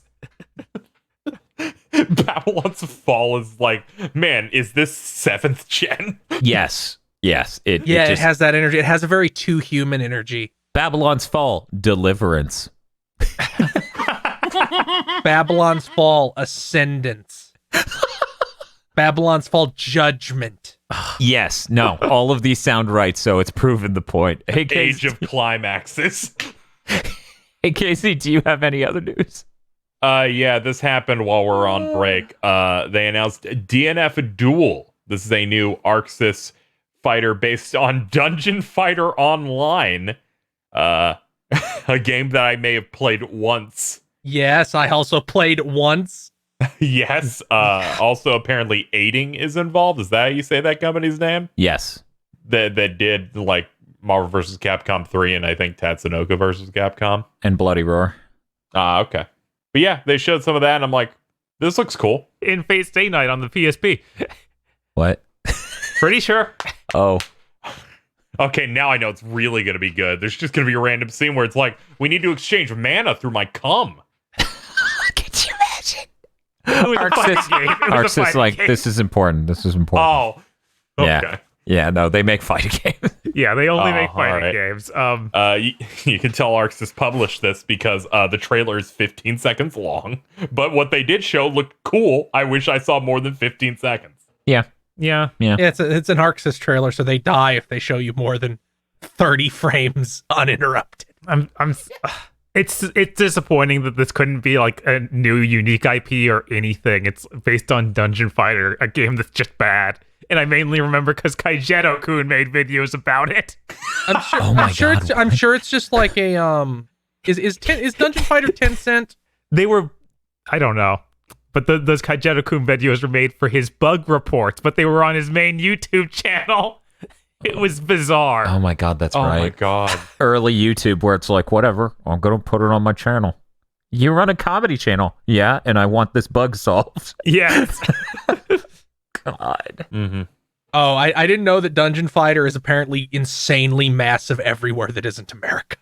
Yeah. Of course. Yeah. Dungeon Fighter Online is one of the most played and highest grossing video games of all times, exceeding a total of 700 million players worldwide and having grossed $15 billion in lifetime revenue as of May 2020. Good lord. The way I put it is, this is exciting because it's an ArcSys fighter. It went pretty well with Grand Blue, so whatever. I'm glad Yeah. Dungeon Fighter Online has neat designs. I'm glad Aiding's getting to work on something. Yes, same. In fact, that's the most positive news to come out of this. Yeah. I have some bad news. They're basically gutted. Oh, Oh. yeah? Because they've been in licensed game hell for a decade. Yeah. Like they did tiny little stuff on Pikmin 3 Deluxe. Yeah. Before that, it was a Zoids game, Yeah. Oh no! Kamen Rider game, Okay. another Zoids game. Uh-huh. Oh no! That afterthought Monster Hunter port for Switch, Generations Ultimate from 2017, another Kamen Rider game. Cool. So I'm glad they get to work on a fighting game again. Yeah, it's possible they didn't get gutted during all of that because those are still licensed games they might have been paid for. I don't think the Aiding staff is very big. Let's be honest. Yeah. No. Yeah, I had no interest in Grand Blue at all, and then I saw the fighting game, and I went, "This is cool," and I like that one a lot. So this will be another one of those where I'm like, I engaged with this giant franchise through a spin-off fighting game. Yeah. And then you can vaguely communicate with the fandom. Vaguely. Maybe I'll give Dungeon Fighter another try and go, oh, this is really bad, actually. This is So, terrible. I only put 150 hours into it. Bob, I have a question for you. What's up? Since you said Dungeon Fighter sucks, I assume you have some level of an idea what they do in it. They fight it's dungeons. It's been so long, I can hardly remember. I just remember it's a really, really bad beat 'em up that has like every animation you think it's every time you watch footage of this game, you assume it is missing animations, it's bad upload, but that's just how the game looks. Attack animation has almost no frames. You see, I was just gonna ask you because I'd be like, what do you think they'll do for the lobby system for this game to make it weird? It's going to look exactly like the actual online game does. Yeah, that honestly translates perfectly to what they normally do. So yeah. So, when are we That's why gonna? they got the contract. When are we gonna get the ArcSys tie-in game, Little Fighter 3? Here I thought you were going to say Gunbound. and I was gonna be happy. Be like, yeah, Gunbound. Fucking Gunbound. That soundtrack. No, is good. instead I referenced Little Fighter 2, which is very raw, and I enjoyed a lot when I was 14 in 2002. I honestly don't even know what this is. I once knew. That was a long time ago. It was a little free. It was a horrible, horrible, horrible freeware like beat 'em up fighter. Oh my god. Oh. And it came out in 1999. Oh. This website looks pretty peak 1999. Well, Flash is dead. Yeah, it does. So, this also missed it, but it's also Arcs is related. They showed a trailer for Angie Mito in Guilty Gear Strive. Oh, that's cool. It was another one that was like 15 seconds. God damn it. Yep. Yeah, it was. They show the intro startup animation for his super, and it looks like stylish and stuff, but they show you none of like the hit happening. So they blue balled so hard. He looks cool, I feel like though. that's how the last couple has gone, where they start to do their super and you get like the cinematic cut in and they just cut away. Yeah, that's their Yeah, it's bad. thing. That's really bad. Yeah, all their trailers are bad. They need to stop, but they never will. Well, everyone be excited for the Grand Blue Fantasy Versus trailer for the Henri that's apparently debuting on the 22nd. Yeah, that'll That's be a gonna good great. Yeah, because it's gonna be not so made by good. Arxis. I know. It'll be an actual trailer of an Arxis game. In terms of like trailers for games, we it never came up in anything related to Game of the Year. Though, like Grand Blue trailers are pretty solid. They show you everything Yes. you want to see. There's style to it. Mm-hmm. Yeah, God. they get it at all. We got to move on. Otherwise, we'll just keep punching their trailers for being so bad forever. Okay. Quick news bit to just cover here. Apparently, PlayStation hardware sales in Japan dropped below 1 million for the first time since 1994. This is the worst selling PlayStation brand hardware has been since the first year it existed. That's insane. Yeah. Oops. Yeah, Japan's not buying it because it's not a fucking portable. I wonder if they're ever gonna, if they're like the pendulum will ever swing back. Yeah, you have to wonder. Because that feels like the kind of thing that should happen eventually, but it hasn't in the past 12 years. Yeah, I'm surprised that, COVID didn't cause some sort of amp up in this just because people are stuck at home. Right, you would think, but the Switch is doing really well. You can play on your phone and a Switch at home, I guess. You can. It's true. Or you could just say goodbye load times and then relax with your PlayStation 5. And Maybe when they actually have enough of these machines to like put in stores, that Japan might see some level of movement. I'm sorry, I just started imagining someone trying to sell Cheerwine in Japan. I knew it. Cheerwine desu ka?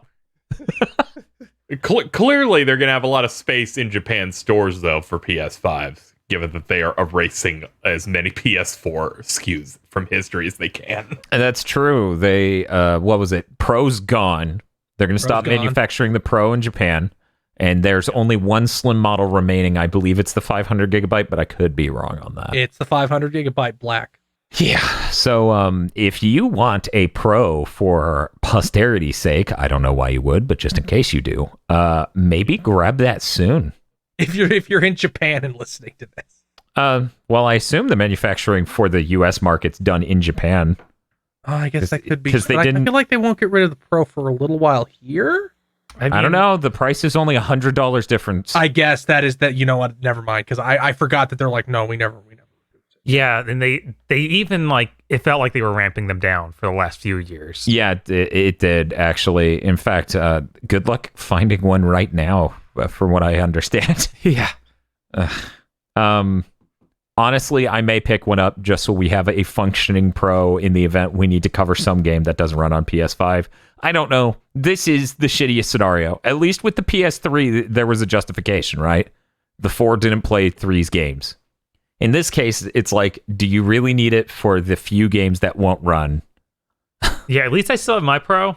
Yeah. So there is the back Yeah, one but that already. logic would have also held for the PS3. Yes. And mine is true. going to go inevitably, and yours already has. So you always have to worry about these things. And I wish I had any level of disposable income the last generation to pick up a PS3 at the end. Mm-hmm. But I didn't. GigaBoots had only just started, and I spent all my money on equipment like the PC that would overheat. And man, early GigaBoots is a nightmare. I want to stop remembering it. Anyways, The only reason I could see myself ever desiring a PS4 Pro if I didn't have one is just like get a special edition of some sort. I mean, yeah, there's that. But for me, like, some of these PS2 back compat on PS4 games don't run on the 5. Like Ape Escape 2, and some others. Parappa, I think, had issues, if I remember correctly. Mhm. So Couldn't for get coverage fucking, sake, I would care. one of the but- Star Oceans to work.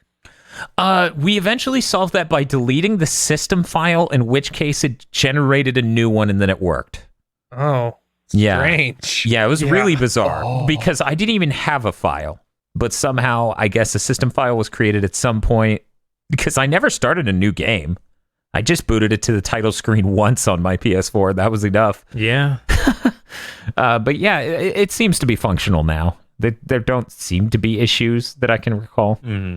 Okay, so that was basically our Sony news. We also have Nintendo and Microsoft news. Nintendo acquired Next Level Games. Apparently, the last time they acquired a developer was Monolith Soft. They Damn, that was a fucking while ago. yeah, it was. I think it was What was 13 it, years. 2009? Yeah, it's late aughts. It's somewhere between 2007. yeah, I was going to Wow. say between 07 and 09. So Yeah, it's been 14 years. yeah, it's nuts. So this is really cool for people who don't know them by their name. Next Level Games made the Punch Out on the Wii and Luigi's Mansion 2 and 3. He's Nintendo. Let the remaster Punch Out for the Wii for the Switch. Who knows? Maybe that they're a part of Nintendo now. We can get a little bit more support for their games and give them a bigger franchise than Luigi's Mansion. Just a thought. It's the year of Luigi. Yeah, it's very big. Luigi's a big deal. Yeah, when Luigi's Mansion 3 is all right. I think their talents would be better utilized elsewhere. You know what? I picked up Luigi's Mansion 3. I'm looking forward to giving that game a chance. But based on my experience with 2, I really wish they were making anything else. Yeah, they apparently made real bank on 3 thanks to the Switch and whatever. So I imagine they're like, let's make that studio bigger so they can Make a make 4. more than make more than one game. Every 3 years. That would be nice.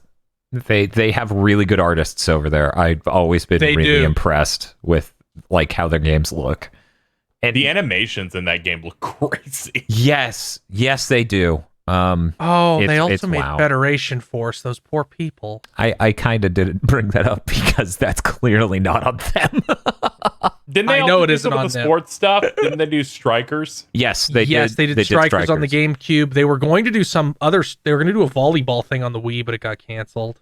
Yeah. I only know because there's that video of every Daisy sound clip and Yep. just her screaming next level games. Yeah, it's really good. Next level games! Whoa! Yeah!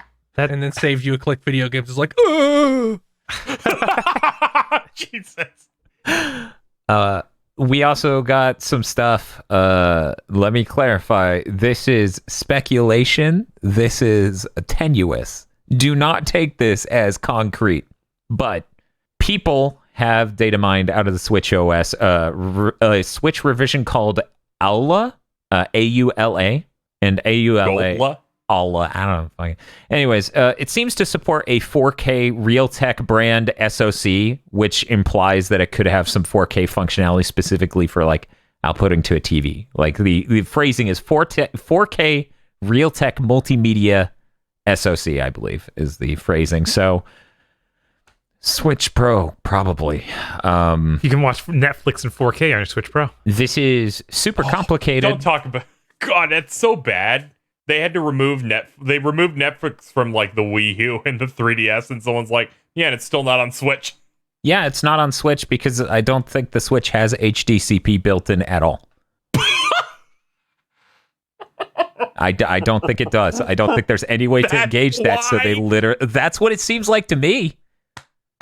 There's no way like Netflix is going to put an app out on a platform where it can't have your system HDCP. isn't secure enough. Yep. People are going to be bootlegging off of their Nintendo Switch.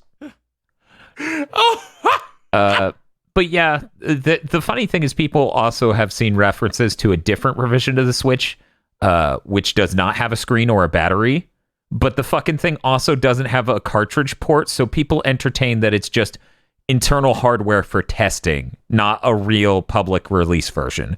I think it could still be a nightmare box like the Series S, but we'll have to see. All of this is speculation. The worst part is when some Pokemon Twitter account took the speculation, stated it as fact, and then went, we could be seeing a 4K Pokemon.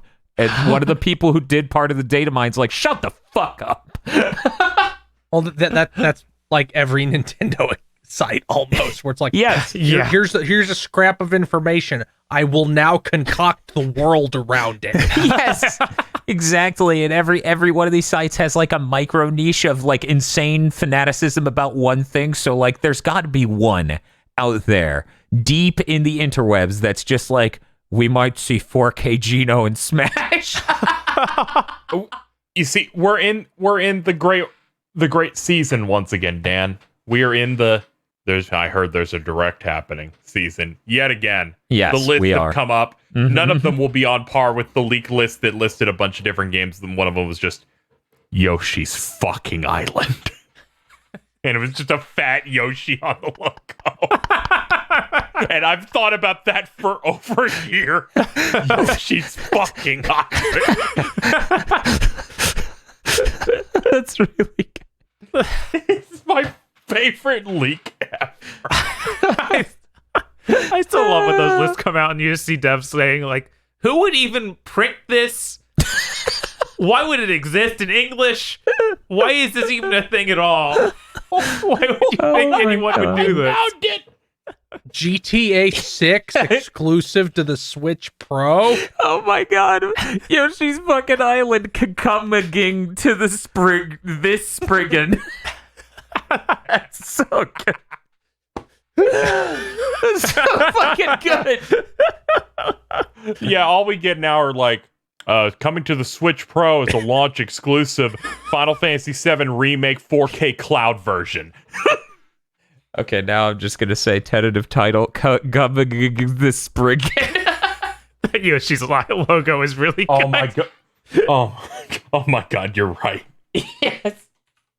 Eventually we're gonna be big fucking Think Dimension. Big fucking Think Dimension. That's terrible. The YouTube algorithm's gonna just throw us. They're gonna black bag us. We're never gonna be seen again. They do that anyway for everyone. Oh, that's true. Last bit of news: Microsoft is literally doing exactly what I said they would. They waited until their competition did a really cool thing with the DualSense, and now they're putting out feelers. They go, they're doing polls. There are screen caps of it. It drives me insane. Where they go, hey, do you guys wish you had cool controllers like PlayStation? God, I'm glad you said it, because I was going to be like, so do you wish you had a good controller for your system? It's just, it's embarrassing. It really is. Honestly, it is. Like, it makes you look like you're not innovative enough. And then because you did a poll about it, it makes you look like you're dragging your feet. Like, you don't want to do it. Well, if they don't want to do it, that's effort. I love that. Do you want us to localize Persona 5 Scramble? Yeah, these are the thing about they're that bad. Like, should we really continue with the Valkyria Chronicles series? Do you want to support these? I don't know. Yakuza? I don't know. I'm not sure we can do I it. don't know. Maybe you should buy Valkyria Revolution, and then maybe we'll decide based on that. So, reading the exact good game, buy the worst game ever made. Reading the exact text, the poll has on it one question that says, I am aware of features on PlayStation controllers that I wish were on the controller that came with this console. 1, strongly disagree. 3, neither agree nor disagree. 5, strongly agree.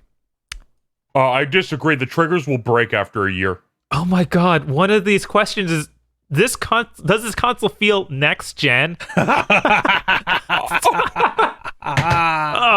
no.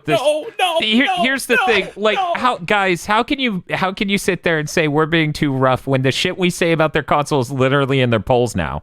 Yeah. Like I'm posting this for fucking evidence. Bob's right. It's the second question from the bottom there.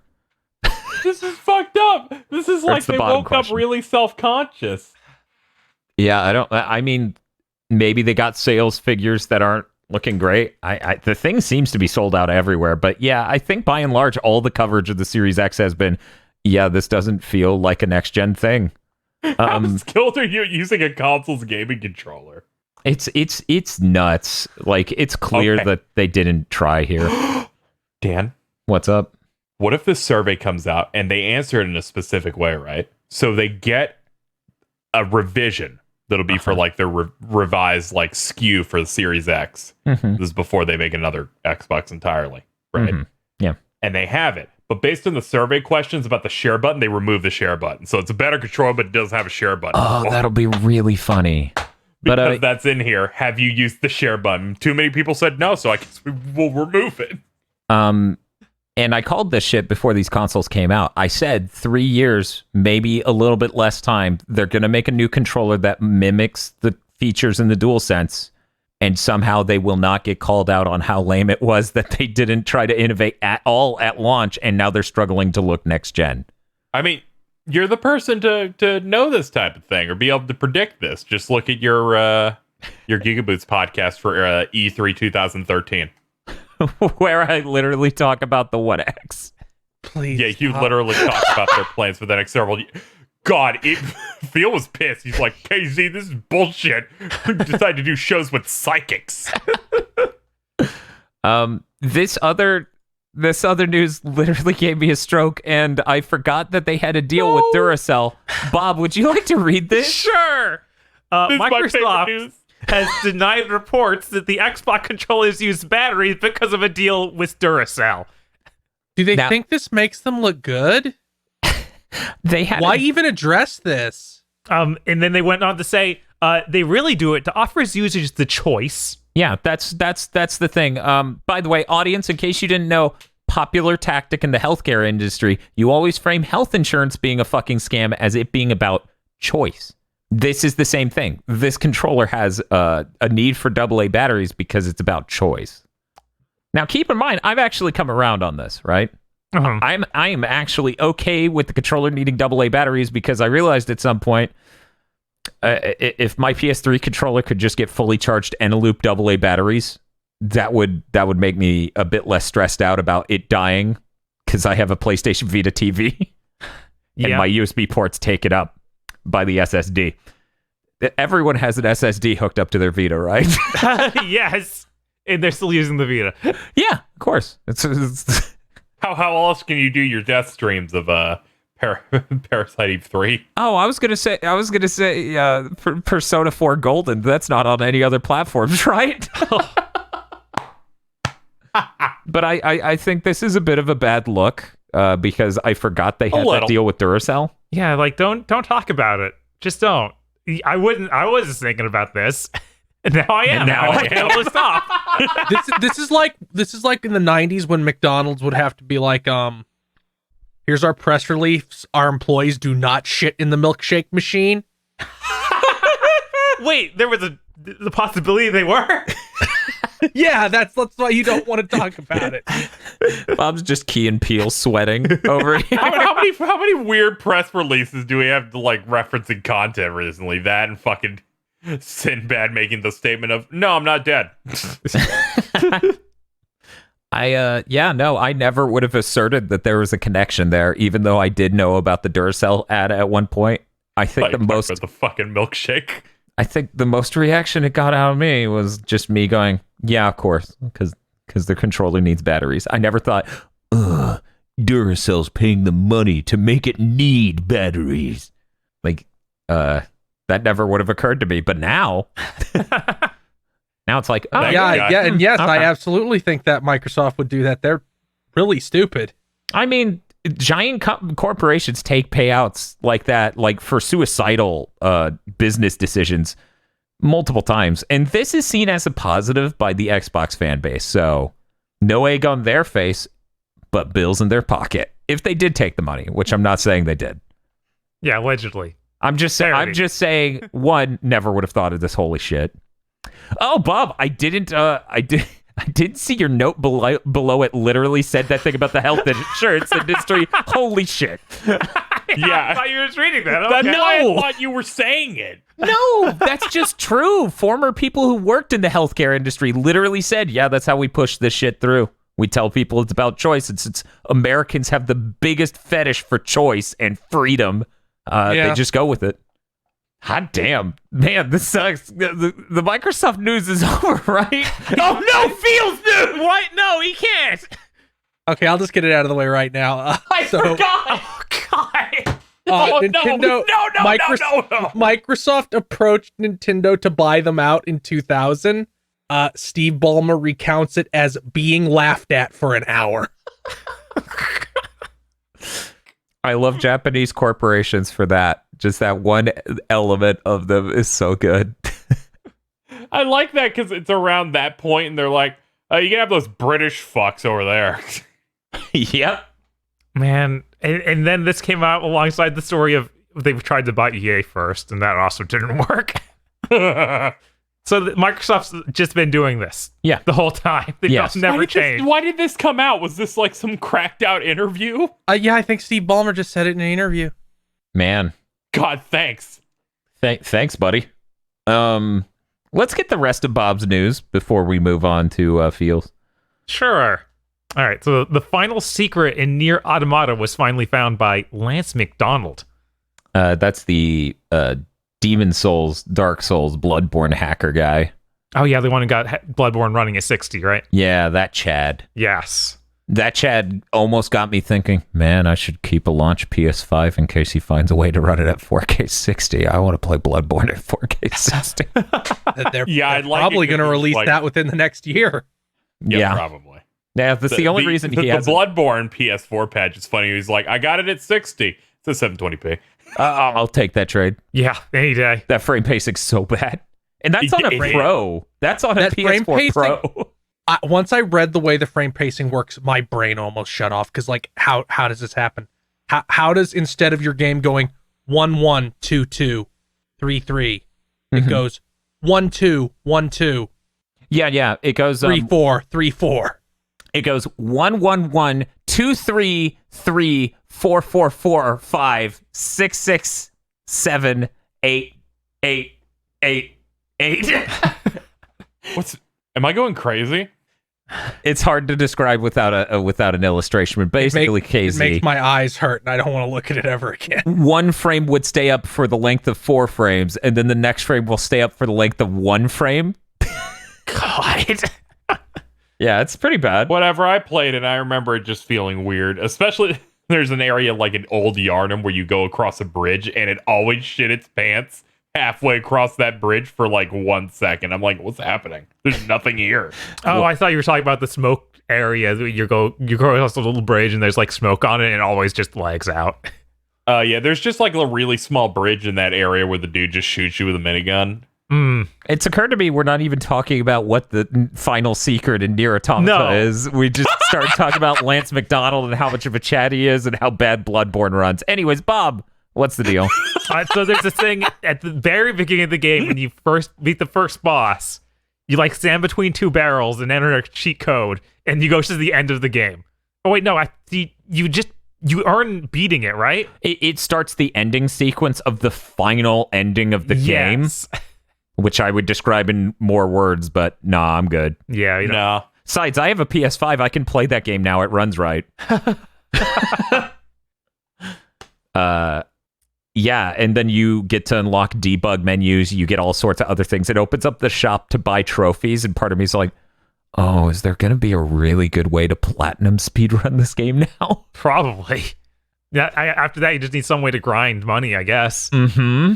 You know, I didn't even know about the trophy shop until after I'd already beaten that game and everything, so I never went back for it. I should really do that. Yeah, you should.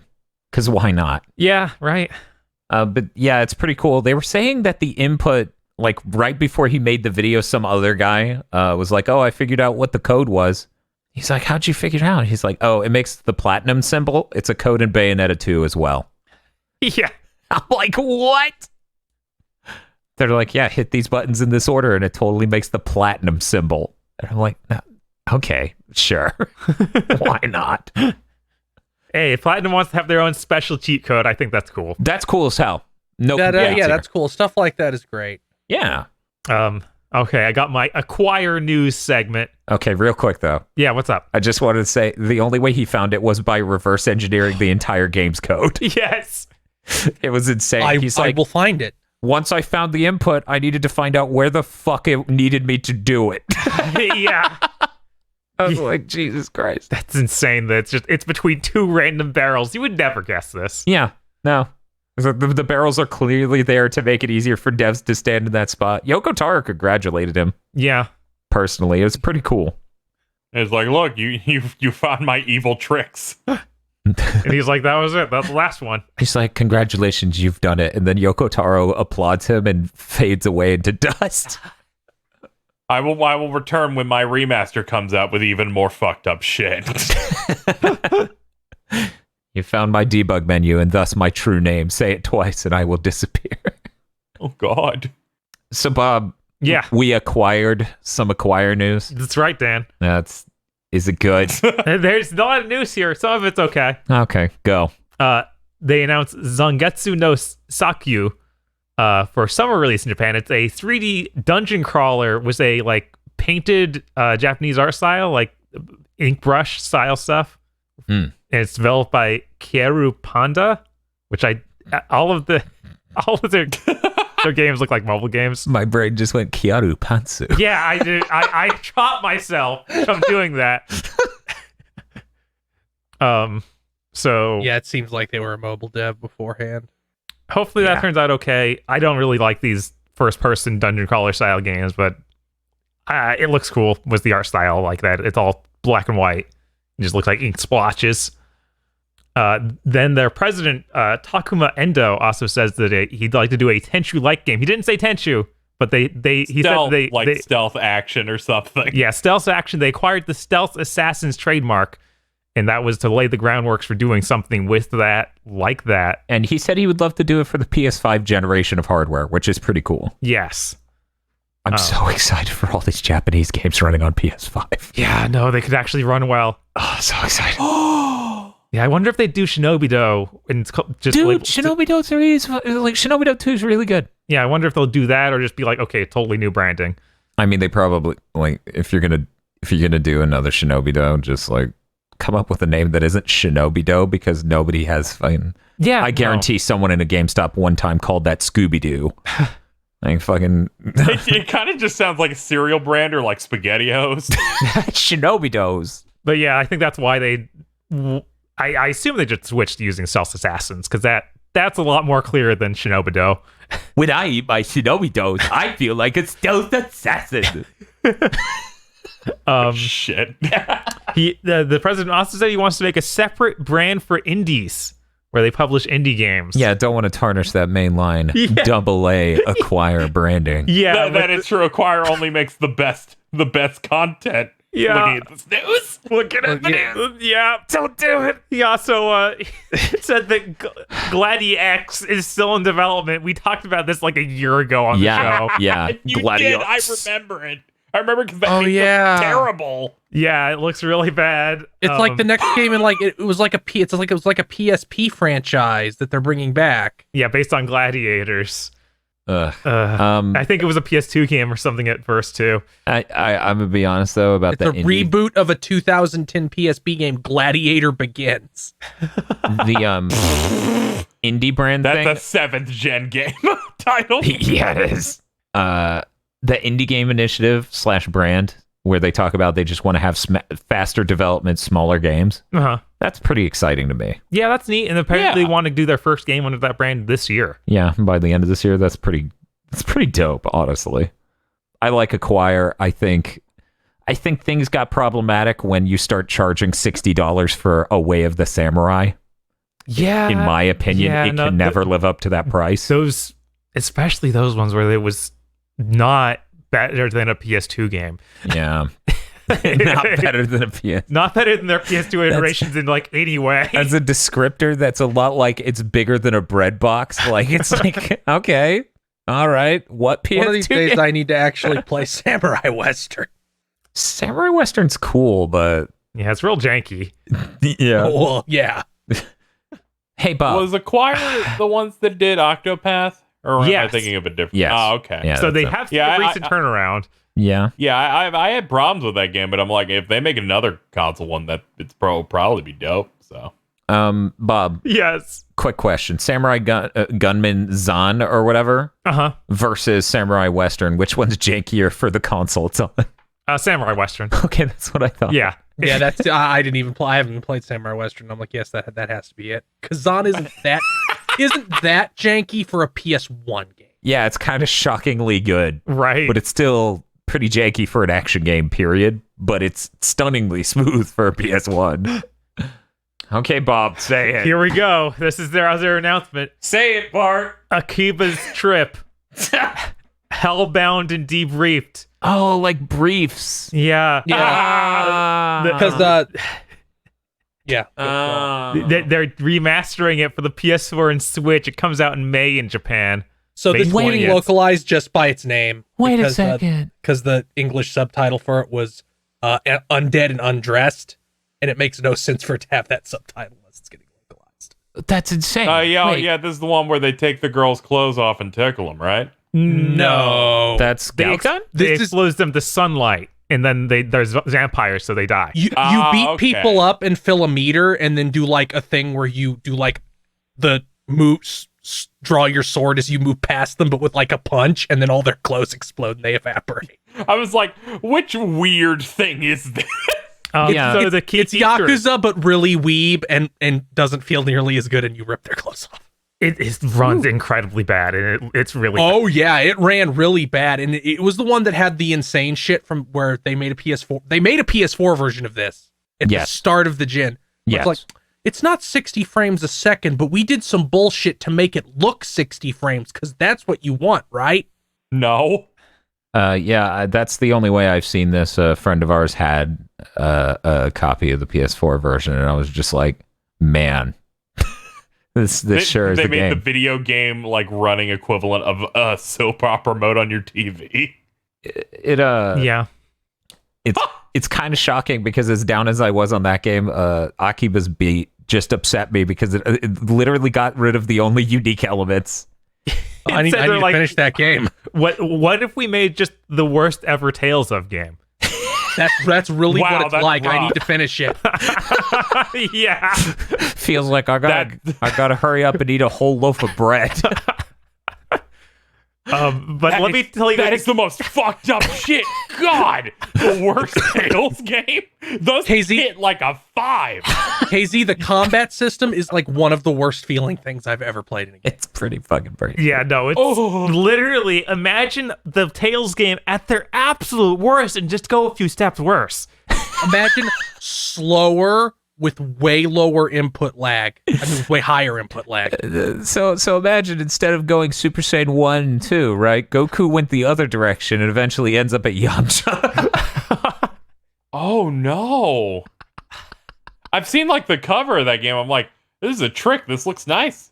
Yeah, it has some cool art for the cover. Yeah, sure is a fucking trick. Yeah, some of the character designs are all right, and then it's just like, oh no.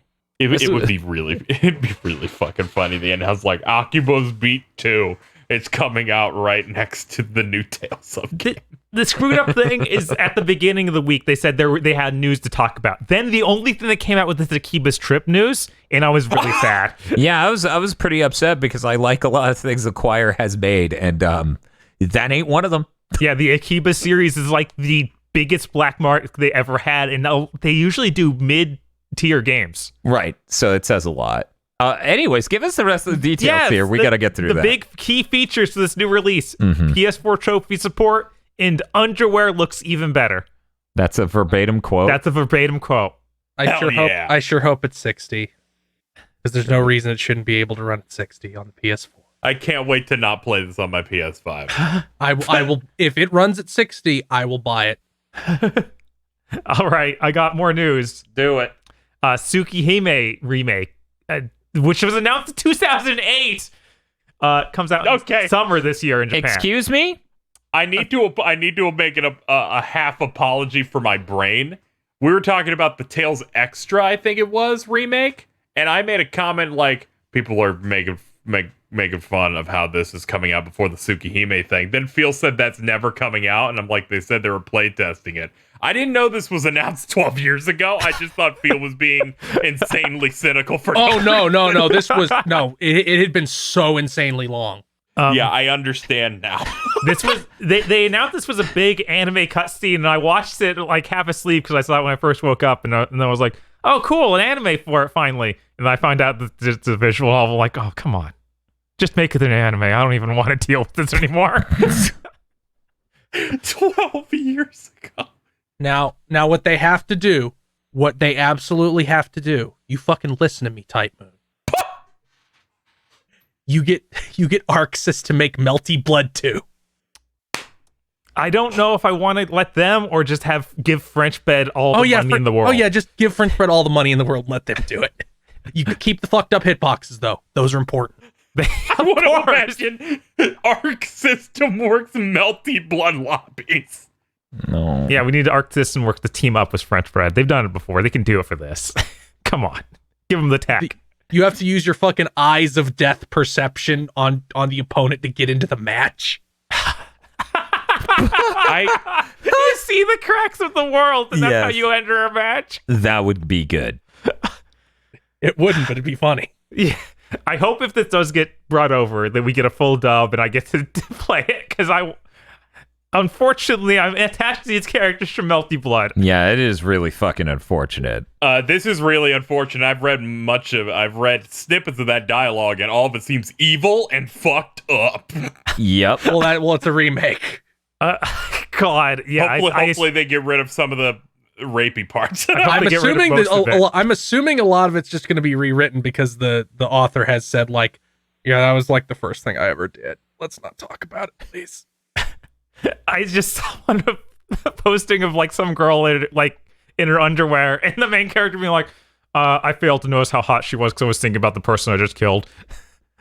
Yeah, that's how that main character is. What? That's how that main character is. Yeah, there's a lot of really funny stuff in there. So is the reason this remake took 13 years is that the author keeps going, no, my writing shit, like the fucking Tails got trolled guy where he's going insane? No, it probably has something more to do with the fact that he started making $15 trillion every second from Fate. Okay, I was like, I'm just gonna keep doing that because he wrote the stories of both those shitty Muso games, which are like 80 hours long each. Good lord. Sorry, I accidentally got more money than God. He also writes some of the stuff in the mobile game. My last news story. Bloodstained Ritual of the Night is getting a new area. It's a crossover area with Kingdom 2 Crowns. Wait, they're just adding a region to the castle? Yeah, it's called Dead Lands. It's added into the regular castle. And this new Kingdom 2 Crowns is a game they did a crossover with. So you could play as Miriam in that game. It's like, I think it's a mobile game as well as it's got a Switch port now. If I'm remembering right. Steam. Okay. Yeah, it's on Steam. Apparently it's on everything now. Yeah, I don't know if I like them adding to the main castle a crossover area. Seems a little much. Maybe it'll be like a portal that just takes you to it. It'll be fidelity-wise similar to the beta. It's... I don't know, guys. Fidelity-wise, even better. The Saturn version of Symphony of Night got a really bad new area, so we had to do that with this one too. Yeah, maybe Miriam will grow a third fucking arm. Ooh, Miriam will learn to do spirit guns. And then also Classic Mode's coming out, and both of those hit January 14th, so we're getting really close. Ooh, I'm actually really excited about Classic Mode. I'm very curious to see how that is formed. Yeah, no, seeing the shots they put out of Classic Mode is kind of crazy. Like, it looks like it plays all I saw completely was like differently. a gif of her walking. Yeah, it looks like they made her a Belmont strut animation. Yeah, she's got the classic whip and the strut. So this is going to be like legitimately classic Castlevania feeling. That's pretty exciting. Yeah, I'm super interested in this. I would stream indie it. creates insight. I would stream it the day it comes out, but we have to record these podcasts. Oh, it's okay. We'll record. We might stream afterwards. I don't know. Fucking keep an eye out. yeah. Now we're going to the field news. Okay, Harada, director of Tekken 7, has said he is making the most expensive project in Bamco history. then said, I don't think I would ever make a game that is a fighting game that isn't Tekken, but I'm not saying what genre this game is. So Tekken Cross Street Fighter. Let's go. That would be sad if that was the most expensive project in Bamco history. Yeah. I have no idea. Like, I assume it has to, like, what is it? Is it like Jump Force? We're doing it over and trying to make it a real video game. Clearly, they're making Time Crisis for the second PlayStation VR. I wrote in Death by Degrees too. Fucking jump game. Oh, that would be so depressing. I thought for sure KZ wrote Death by Degrees too. No. Death by Degrees, it being Death by Degrees 2 is if like my joke about the quadruple A game being Rise 2 was real. Yes.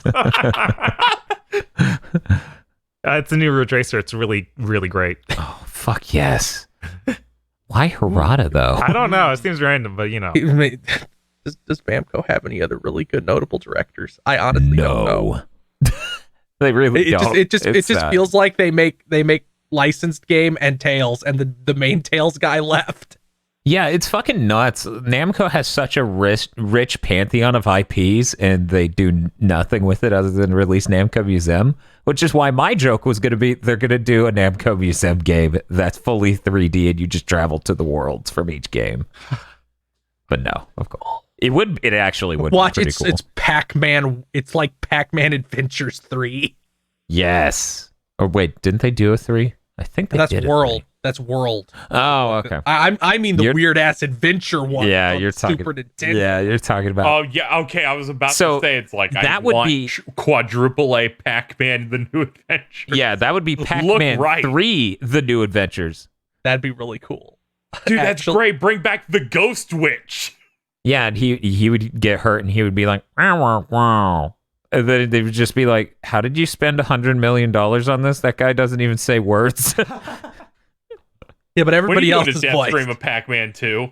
Troy Baker is the assistant of the Ghost Witch. Oh, God.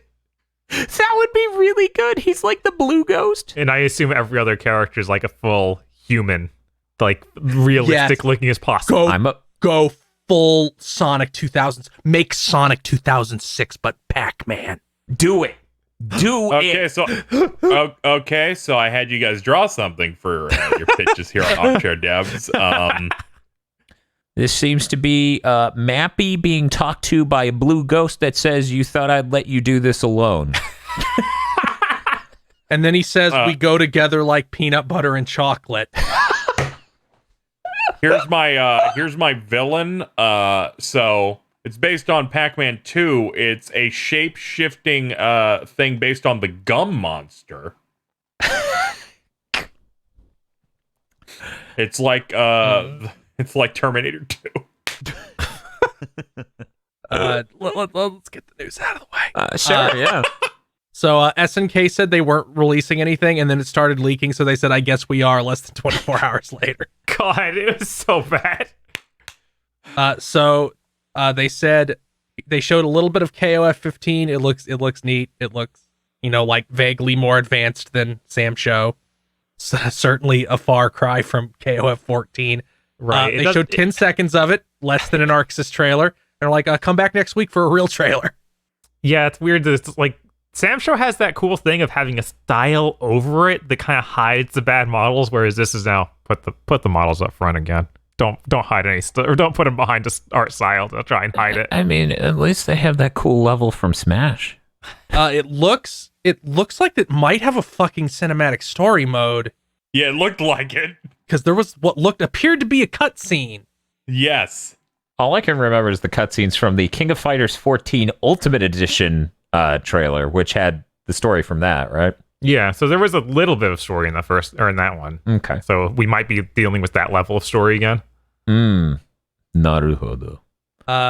They also announced KOF 14 Ultimate Edition. It comes out. Oh, it was released in Japan. It comes in Europe. Yeah, but we're getting it digitally on the 20th. Oh, okay, and then we get it physically later. Do we? No, we don't get a physical. Only Japan and Europe get a physical. Oh. Yeah, because we're cucks, I guess. I don't know. we don't buy it. We don't buy SNK games. That's really a shame. Maybe they should get off their asses and make a new Crystalis if they want some sales. Somebody pointed out that Dan. this doesn't even make sense because they already sell it in a bundle and it's not coming to any new platforms. So it's like, why are you even doing this? Get it Yeah. in the news again. At least in those other countries, they get a physical edition of it. Yeah. I'm also not sure why I would buy this because it doesn't have good netcode, and apparently the new one's coming out this year.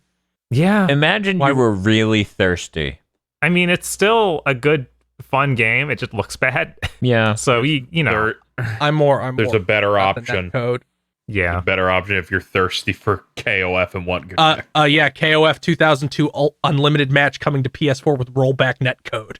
I'm buying that the second it hits the store. Yeah, 2002 am I. is really good. Yeah, it is. 2002 is real. Didn't we play some of that on like? Yes.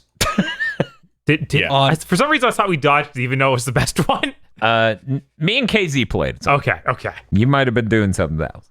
Yeah, that game having a proper release and rollback netcode is so fucking hype.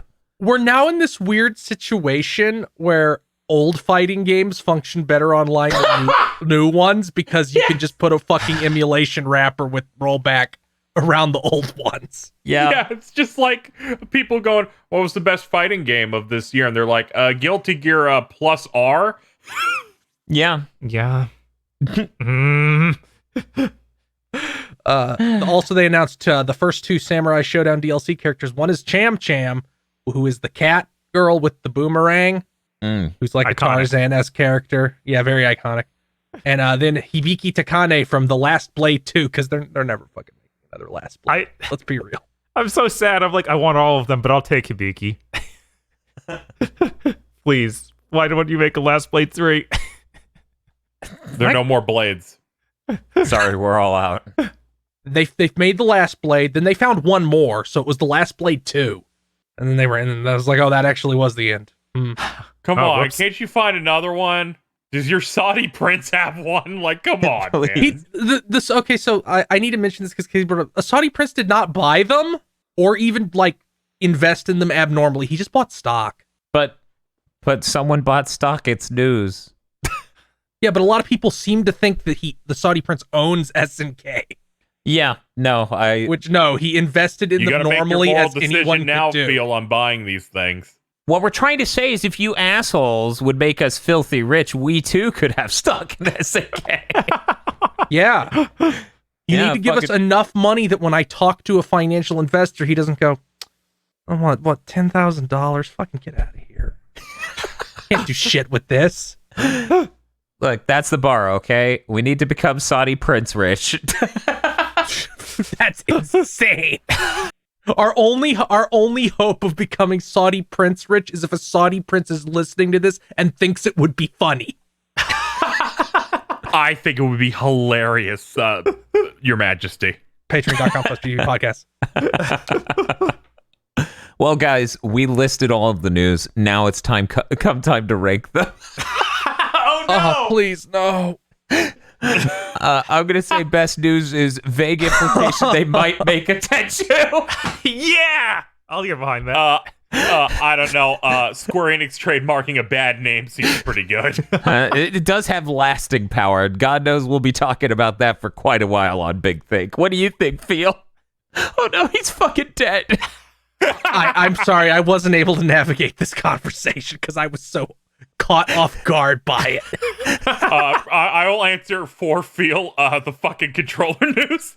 Yes, the controller news. God. I'm like, I know him well enough. He's probably a big fan of that one. Look, I'm already forgetting the controller news because I stressed out about seeing that controller news in the news 4 months ago. Now I will continue. All my homies hate that controller news. Yes. You already missed the third birthday stream. Sorry. Or if you made it, I hope you enjoyed it. Phil, do you have anything? Are you doing more Dragon Age? What are you doing? Yeah, I'm gonna keep playing Dragon Age. That's cool. I have a stroke when watching you play that, so I think I'm gonna watch you play that more. Why? What makes you have a stroke about it? Just how broken and bad it looks? Okay, the fucking cat was way too funny, man. The fucking cat that's just perfectly rigid and standing still. Yeah, and then me having to do the slider puzzle that is also pipe dream. Yes, it's like really shitty pipe dreams where if you walk over the pipe as the electricity's flying through it, you get hurt. Yeah, it shocks you. You say And it's a 7th gen game. Yes. And I had to make sure to make the party members not follow me because they'll walk into the fire. Yeah, no, it's insane. So yeah, hopefully I'll catch some more field streams of Dragon Age because man, that was a real good start to my day. Hey, Cozy, Yeah, what's up? we're finally done with what do Game you of got the Year. What do you got going on? I'm making it a resolution for this year to stream more often, and I did this last week. I did a few Hades streams. Hopefully, I'm gonna try and finally finish Final Fantasy 1. Nice. Because all I have is that last dungeon because I shit my pants and failed to finish it last time. You can finally get to the Wild Rose. Yeah, and then the plan is that stream will be the last dungeon of 1, then starting 2, and then I can see why everyone warned me. And they were just afraid because it was too Kino. They're like, it's going to be an open one for him. Definitely real. Okay, I saw at least one person say something about Final Fantasy 2 that was like, you see, what people don't get is it was really innovative and brave with some of the stuff that it did. And I just think back to one of Phil's best posts ever, which is, what is your Final Fantasy game to say about you? And the second one just said, you're probably contrarian and intolerable. And then a major YouTuber read it on one of their playthroughs, and their co-host got upset because their favorite was 2. Yes, it was that. And the fucking when you put Final Fantasy 9 probably loves Marvel movies. Yes. Terrible. How exciting. Don't worry, 2 is like it laid the groundwork for Skyrim. Oh god, one day I'll figure out what that means. When you find out what Final Fantasy 2 means. Oh shit, is there really meaning for it? Do they say you're the Final Fantasy 2? Well, Ellie, we really were the Final Fantasy 2.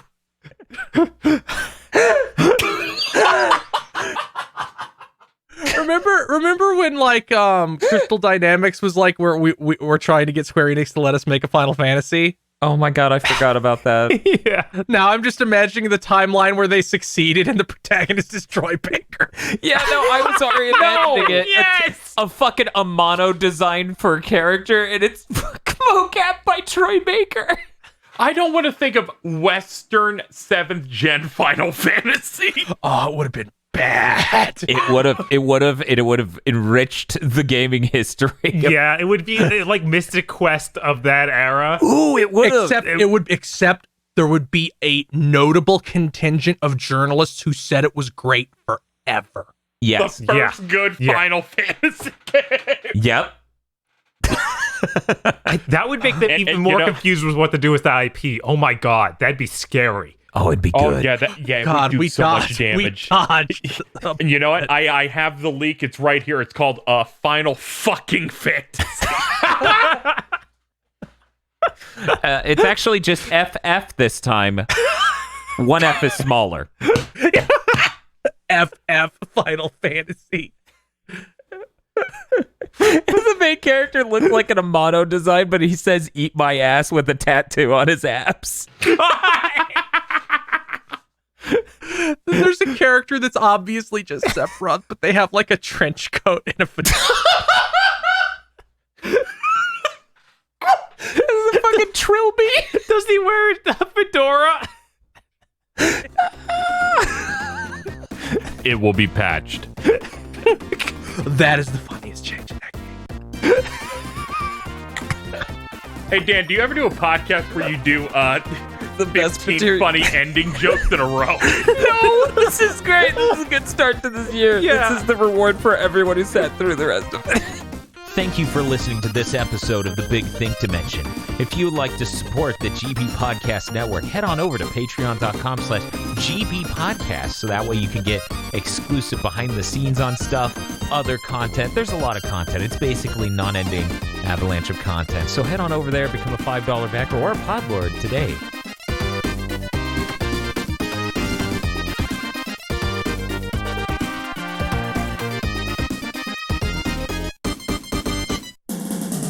GigaBoots finds through time with the transcendent power of our executive producers.